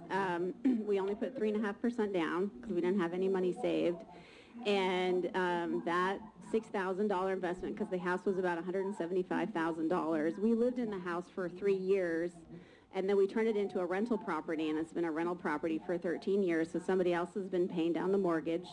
We owe about $100,000 on it now, and it's increased in value to about $525,000. Yeah. And so that $6,000 investment, 17 years later, increased our net worth by over $400,000. There you go. Yeah. So that was the big lesson we got from that is we're renters, we should be homeowners. And then we didn't buy that house like an investment property. I think we had you told us to buy the best house. The house we could afford in the best neighborhood, which was in Zilker, was that house. And then we started researching the Millionaire Real Estate Investor. And I got to ride shotgun with Heather E. Russo back then, and we interviewed 120 net worth millionaires. Yeah. Well, a shift happened in your life, and that is you and I went to the bathroom and... Well, I started working with you. And yeah. connected. And, Yeah, that helped. And, yeah. Yes. And I recruited I'm jumping past writing MREA and all of that, but yeah, we started that relationship. And I remember when I learned your philosophy about money. So between the interviews and the first 120 pages of that book, I would come home at night and we'd be just kind of a buzz about this idea. I remember. Frankly, even back then, the company was a lot smaller, but you were still you. And you're like, oh, that's Gary. But then I would talk to an immigrant who literally came to the United States with nothing and was a multimillionaire. And you started to think, wow, I think we could do this too. Yeah. Well, the thing that in working with you that I've always I've appreciated, admired, and count on is that you always immerse yourself and that you're always a student. And you have this level of integrity about you that if you're going to write about something or talk about something, you dang well better experience it. You don't talk one thing and walk differently. If you were expected to write or talk about it, you were going to live it. Even if it was failing forward. Yeah, in a big well, way. of course. I get you. Well, of course, yeah. Yeah, thank you. Yeah. What I think is interesting, though, is that this idea of wealth building was sort of a creep in our life. Right. Even though Jay was directly working with you, who you're obviously very passionate about it, and working at Keller Williams. And for me, I didn't really fully realize it until I actually became a realtor 8 years ago. Yeah. So it's this kind of creeping, dawning realization about the importance of wealth building for us. It wasn't like a lightning bolt. And the possibility. And the possibility. And the possibility. Yeah. I think that's exactly Well, right. it's a great word. I think whenever people have asked what's the biggest benefit you've gotten from being in this relationship with you and this company is that every time Wendy and I thought we were thinking big for our lives, you've taught us that we weren't thinking big enough, which is a great ongoing lesson. And in this case, wealth building, I remember coming home and asking Wendy, do you want to do a plan? And we set a goal, and you have to tell me the year, but I mean, I think it was 2005 where we decided, you know what, we're because we've been tracking our net worth. That was the habit that we actually developed from the beginning, but we didn't really do much about it. We didn't set any goals around it. But in 2005, you were writing The Millionaire Real Estate Investor, and we decided to set some goals around it. And we set some, what I thought were huge goals. Like I look back now, they don't seem big, but at the time they seemed big. You know, I was working, I was actually a stay-at-home mom at that point because I'd quit my job. Gus and Veronica had been born. And so we had made a goal of 10 rental properties, $75,000 in passive income, and $1 million in net worth. $1 million in net worth. In 10 years. In 10 years. And really at the time, I honestly thought they were crazy. You know, I just was like, that's insane. There's no way we can do that. I'm not sure I believed it either, to No. be honest with you. We just said, well, let's just do the first one, and then the second one, and then the third one. Like, let's see what happens as we go down the path. And it just accelerated a lot faster than we expected. So that year we decided to do a flip property. And I think we made, between the four partners, we made like collectively $2,000. We had to declare a profit, but we lost money. Yeah, well, that didn't include was any of pure our accounting. labor. We got to pay. You know, I remember I had my 2 babies there. I was like planting bushes and painting and things like that. And so that was our first, well, our first failed, investment, one of several. But then we sort of got the bug. Like I got the bug, and I think it was because, you know, my kids were getting older and I didn't have a job, and I'm not really someone who's good at just like sitting at home alone. So, and it was also getting to be like 2005 and 2006. So it was easy to buy rental properties. So we ended up buying a bunch of rental properties, all of which I would never purchase again. Like I bought one off Craigslist. I don't know what I was thinking. It's like a 670 square foot house.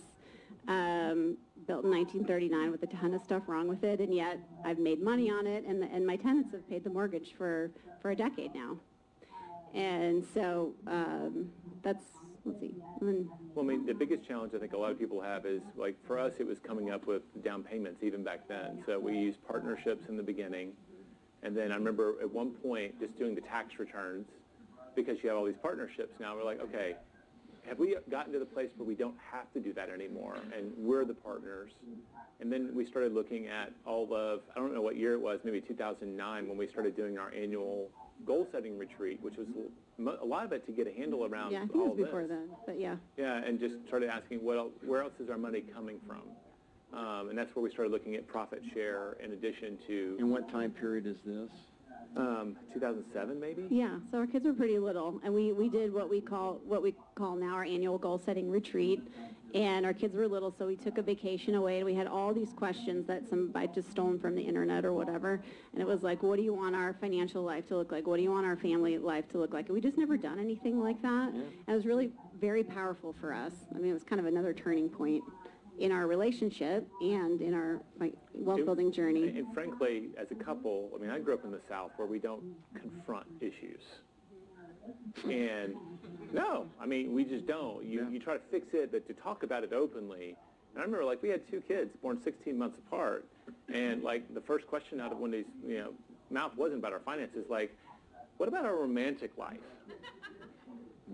And I'm like, are we actually going to talk about that on vacation? You were probably like, yeah, what about our romantic life? I mean, but it was such a great, like, okay, this is our chance to get really honest about what is and isn't working. Yeah. And what you discover is on the journey to a big life, and I think someone said this with your admin, though I'm the admin in this relationship, to be clear, it's all about communication. Like, all of our conflict came because if we didn't take the time to get on the same page about where we were going, then we were going to fight along the way. And the moment we started doing this and getting kind of purposeful about it, and now we follow the 7 circles and the one thing as our guide for what's important about our spiritual life, and that's how we set 5-year and 1-year goals. Yeah. But it's become this thing. The millionaire happened. We learned you can grow in net worth a lot faster than you can in cash flow. Yes. Huge lesson. And we're like, oh, wow, it's going to take forever to get $75,000 in cash flow from single-family rental properties. Yeah, that's right. And that's why when we went out to the workforce, it's like, we need a business. Like, would you be willing to get in real estate? Like a cash flow business is huge. Yeah, so we actually got to our net worth goal pretty quickly. We got there in about 7 years. And, but yeah, that passive income goal eluded us. And so then we decided, well, what's the best way to do that? Well, we need to start building some businesses. Yeah. So that's what we started to do. Yeah, business is a faster route, isn't Yep, it? Yeah, you can absolutely. do it through rental property. It's a tougher game. It's a business too then, I think. If you're trying to get that much cash flow out of rental properties, it's become a business. Yeah, absolutely. And you can do it, but it's a business. Well, and now, you know, we're 13 years into owning rental properties, and, you know, there's cash flow there. It's just, I remember talking to Jim and Linda McKissick, and they said, yeah, after about 9 years, they started to see a big return, and of course, they had a much bigger portfolio than us. For us, I mean, we benefited from Austin, but the number that comes to my head, and we'd have to go back and check, is around 5.5 years. You have this fixed mortgage. That, other than your taxes, that's pretty much fixed. And then you also have home values and rent values are going up. And it was somewhere around 5. I remember the fight to make these things cash flow wasn't as urgent. Like, they were starting to just cash flow. Are you eating dinner or not? Profit share. Can we just go on that little detour? Yeah, well, or do you want to stay on the? No, I love this, but I also just want to say again that you and I are business partners, and that we that was also, I think, a journey of realization where I watched you begin to become aware that your job can evolve into a business opportunity. Yeah. And true for anybody in any circumstance. And I watched that with you. It's really odd. We had another partner, a writing partner. And the crazy thing was is that individual, and we still love that individual dearly and miss him, didn't have that business mindset. It didn't understand that at all. And we watched that literally deteriorate in front of our eyes. For you, the opportunity was we got to become equal partners as a result of that. And you looked at that and realized we could actually do something with that. Yeah. Yeah, well, now you guys have, grown 3 businesses together. Yeah. And I think as our net worth goals have increased over the years, like literally we had that conversation because we're behind on our net worth goal this year. We're like, well, we need to figure out another business if we're going to grow our net worth and create more passive income. All right, you wanted to jump to, so I remember when you got in real estate, and I remember we were sitting on the couch talking about it, and the thing that I really loved about that conversation and respected a lot, and it mirrored a lot of my personal values, Wendy, and that was you were ready. You were ready to go out and build a career business. Yeah. But at the same time, you were a mom first. And I just remember the conversation of, I'm going to do it my way. Yeah, I may make less money in the short term, but I'm not going to sacrifice what I currently have. That's more important than anything. And I remember that conversation. Yeah. Well, and I appreciate that. And, you've always been a big role model for me with that because I know you did that with John. And Thursdays at lunch at school. Was it Thursdays? Yeah. What was the day you always went to lunch? Yeah, Thursdays. Yeah. Yep. And, I think a lot of people Milk out have of a that. carton. A lot of people, especially moms, have that limiting belief about growing a big business.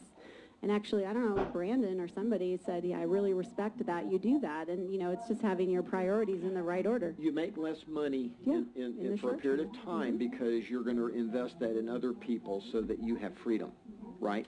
And you lived that. I lived that too. Well, but the nice outcome of that is that it's actually easier to step out of production because your business has never been about you. Yeah, that's right. And my business has never been about me. I've always had people in my business right away helping me with everything. So pretty much every person I've ever had as a client, it hasn't been about me. So it's actually easier that way. Yeah, that is interesting, isn't it? Yeah, that was kind of my same personal experience, and that is I realized real quick that if I wasn't going to sacrifice my health or my personal life, I was going to have to focus on leverage earlier than some other people would, which meant that I lived in a smaller house or a lesser house than most of the executives I employed, and I didn't drive as expensive a car for a good period of time. And I still remember that when that flipped one day and we built the home that we currently live in, it pretty much shocked everyone that knew us.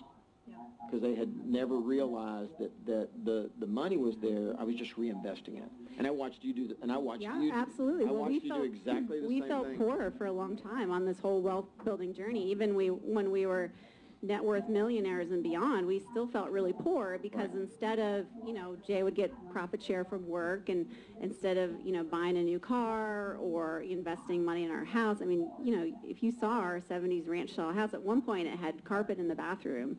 And literally, it drove me crazy. And one day, I have a 2- and a 3-year-old at home. I was like, Jay came home, and I was like ripping out the carpet with my bare hands.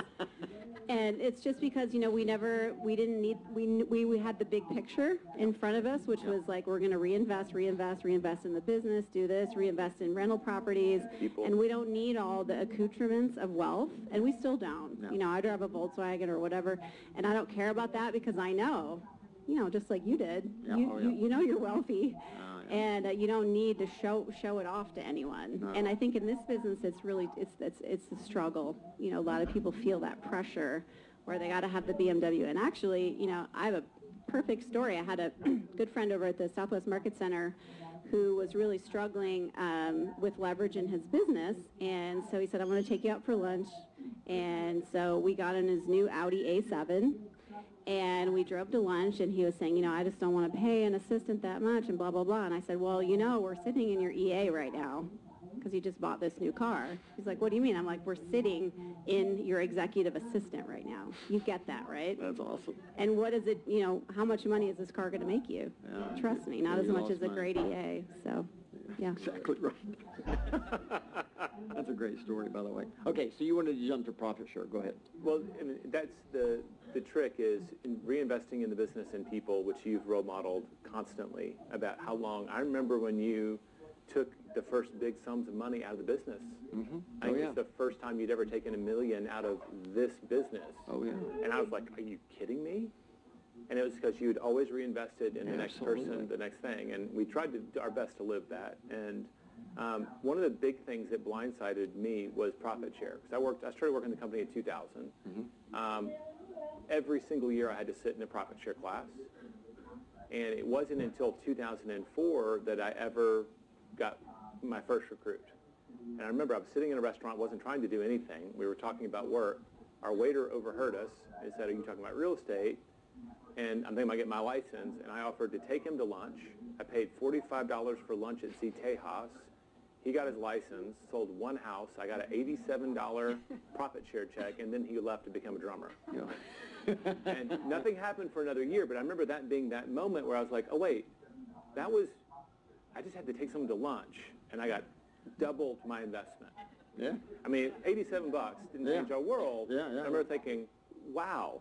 And it was about that time that we had finished The Millionaire Real Estate Investor, and 3 things happened. My sister got in real estate, my wife got in real estate, and Wendy Patton, one of the investors, all she had to do was hear about profit share, and she got into Keller Williams. Yeah. And those 3 people... Yeah, we met her through writing that book. Yeah. Mm-hmm. So we've... very special in it. Really cool. She's an OP in the Detroit area now. And I think it's only 14 people in my first level. Yeah. Even when we got purposeful, like, I do work here. We do keep tough working hours. You are I'm the not out co-author of socializing The that Millionaire much. Real Estate Agent. Yeah. And I don't have a co-op deal every week, but we still happen. And, last year, together, we made about $31,000. And we just crested almost $150,000 lifetime.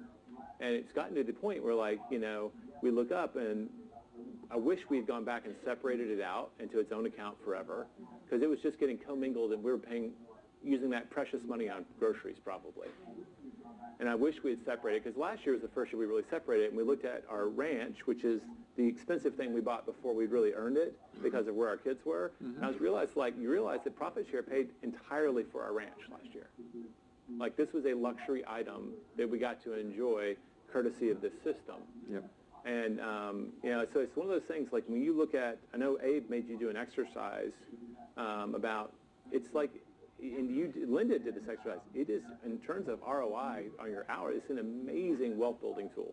What's the best one anyone has? It's unbelievable. It's actually stunning. The rate of return. I did it when we created the profit share program back in the day. I actually modeled that. I knew what Linda was going to discover when she did it because I had modeled it myself, and I had when I was able to prove mathematically that you could actually make more money recruiting than you could selling real estate. If you treated recruiting as a full-time job and you put down how much you make per hour, profit share was worth a lot more money than going and taking a listing. I mean, than going and being a real estate agent. Now, we have a lot of people that that don't understand that, right? But what do you think, Althea? Is profit share a good thing? Yeah, it was. Well, and again, yeah, that's right. Well, I had a big aha because at some point last year, maybe it was earlier this year, I just made a spreadsheet of all of our assets, and which we've always had, but we looked at the annual rate of return, like the historic rate of return for all of our assets. So we had our 401k and our 529 and our different businesses and things like that. And when I did that, it turned out that our profit share actually had been increasing 22% every single year since Jay had started at Keller Williams. And so then I did something else where I took the annual rate of return of all of our assets, and then I projected it out 5 years, 10 years, 20 years, 30 years. And that profit share, which was $31,000 last year, in 30 years is an asset that's throwing off over $600,000 in income for us. And this is an asset that we've barely spent any time on it. Like it's kind of shameful considering No, I understand. I'm an agent, and I'm an agent that's well known in my community. Jay's a, co-author of The Millionaire Real Estate. It was a huge aha for me, and it really actually shifted the way I look at my real estate business, because I think about, wow, what do I have to do when I manage a real estate business to make $600,000 in income? I'm managing agents, and there's liability, and there's stress, and there's headaches, and sleepless nights, and profit share just like, boop, shows up in your bank account. What most people never understood was the motivation. There were a lot of motivations for me doing it. One of those was I didn't want to be two-faced. I didn't want to turn to a real estate agent and say, I'm building a business, but you're not. You just sell real estate. I'm building it. And that felt horrible to me at a young age. And what I wanted to be able to say was, we have parallel financial opportunities. Right, you can build your real estate sales business as big as you want, and our job is to keep knocking down the barriers to doing that. Simultaneously, you can own a business that you have no legal liability for, no financial investment in, or financial obligation whatsoever, and it's transferable through the rest of history. As long as we're in business and the money's there, the money is yours or your heirs to do what you want with it. Well, you talked about this with Jen, and it's come up. I mean, I think there's a point where you start to hit your goals, and I think you did it long before that. We started to get it to where if you start focusing on building wealth for others, and if they're part of your team, like profit share made it completely concentric in this business, that if you focus on growing that, your goals and Mo's and all the shareholders' goals being met, and also everybody here is also. Absolutely. It aligns things. And that's right. I know in conversations with our mutual friend Ben, who, everyone thinks of him as the internet agent, the expansion agent. He's actually one of the best people in terms of giving after you and Mo and Mary that I know. Like this model for a bigger life, so much of what your ambition has become about on the journey is okay, I think we're taken care of. How do we do this for other people? And what is all the good that can come of it? Like, it becomes about what you can give away and create for others, which is, I've seen it, but it's so weird. You look up and you go, oh, wow, we're taking like the first baby step to doing something that, you're going to, this, like this month, you'll have given away $1 billion in profit share. Yeah, it'd be $1 billion. Yep. That's crazy. Yeah, well, I didn't give it away, but I created a system that gives it away. And so we've got this opportunity to think so much bigger than what we personally want or need, and create a huge change in the world. Well, here's the truth about that, and that is if you let's just talk about people, and that is if you cut a win-win relationship financially with someone, such that when they get what they want, you get what you want, the flip of your life is, from that moment on, you don't ever need to think about yourself again. I can't even remember the last time I thought about myself. I'm irrelevant to this equation. As long as there's a win-win financial relationship, it's all about the people you're trying to help. You're going to be fine if they succeed. If they fail, you're not going to be fine. But if they succeed, you don't have to worry about yourself. You don't have to be the the greedy hoarder or whatever, or right, you don't have to worry about it. It's going to be there. Like Linda McKissick shared that she started focusing on the people in her first level, building their downlines. Yes. And it was easier for her to recruit for them than for herself. Yeah. And we started setting goals about how many millionaires we could create in our world. Yeah. And when you focus on them, I mean, it's a whole different way of looking at the world. Oh, trust me, your life changes dramatically when you call a meeting of the people that directly report to you, and they're all rich. There isn't anyone at that table that isn't financially extremely, that they're doing well, right? Yeah, and that's when you look up and go, okay, this is good. Well, it just shows us the ripple effect that we can all have in everybody's life, and sometimes I just think about the impact you've had in your life and how you've impacted so many thousands of people, and they've impacted thousands of people in their communities, and we all have that ability. We do. We sure do. Yeah, the cool thing, I think for me, and I've drawn these circles over and over and over again, right?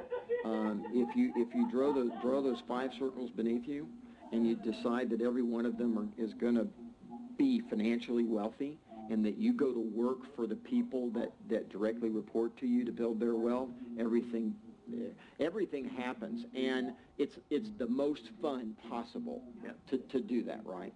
That's the greatest joy, is waking up every day helping people achieve their goals, knowing that you're going to be fine. It won't. You don't have to worry about yourself. They're going to take you with you automatically. If you were okay, so we're 2 minutes to close. So, and again, I know my staff is completely stunned that I'm on time. They made fun of me for years, by the way, because I wasn't. I never ended on time. I never started. And all this, And I finally got insulted, and my feelings were hurt, because that was actually, and we wrote about this in the one thing, that was kind of actually planned. It wasn't actually who I was. And so I kind of, my feelings hurt, and I said, well, I'll show them. I'll start ending on time every time. And I think they were stunned to discover I actually had the ability to will myself to get I think there. you've got a fair amount of discipline and self-control. Yeah, somewhere in there. All right, so if you were giving, so let's wrap this up. Thank you so much for your time. I really appreciate it. So let's wrap this up. If you were going to, Wendy and then Jay, if you were going to give anyone advice about wealth building in any of this, what would you say? Let me think. So, wealth building advice. So, I would say, just start by taking one step, and that would be, if you don't own your own home, then buy a home. And if you do own your own home, you want to buy, maybe move up. So, keep your first house as your first rental property. Yep. And that's a great step. Yep, so. Absolutely. Jay? I love the action step.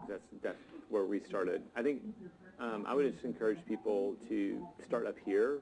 I think a lot of people struggle with the idea that they can be wealthy. I know we did. And just, start hanging out with people who are focused on wanting a lot more for their lives. I think that when you do that, it's going to rub off on you. I mean, we've gotten this amazing blessing of having you rub off on us, even if we were slow learners at the time. It's mutual. But it's huge. So start asking. It matters who you hang out with.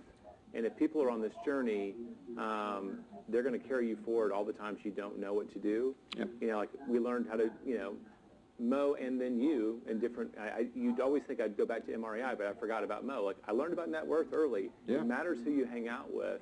And, that's a number that we still track today because it matters more than any other financial number. So, I don't know, focus on who you hang out with. It's really funny. I remember interviewing an agent, this is like 20-something years ago, and they were with Coldwell Banker. And at the end of the conversation, the person turned to me and they said, okay, so give me one reason why I should work with you than where I'm at. And I thought about it I thought about it, and I hadn't thought about it that way, right? I thought about it for a long while, and I went, okay. Because my goal every day is to help you make the most amount of money possible in your life, right? And I said, now, what about your company? And they went, well, I don't know what their goal is, but that's not it. Right? Yeah. And the great joy of wealth building is that it actually comes from helping other people become wealthy. That's the trick. All right, you guys, this is it. We're done. Thank you. Thanks.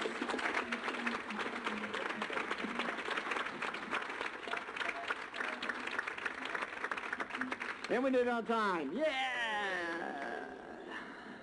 And the mic comes off.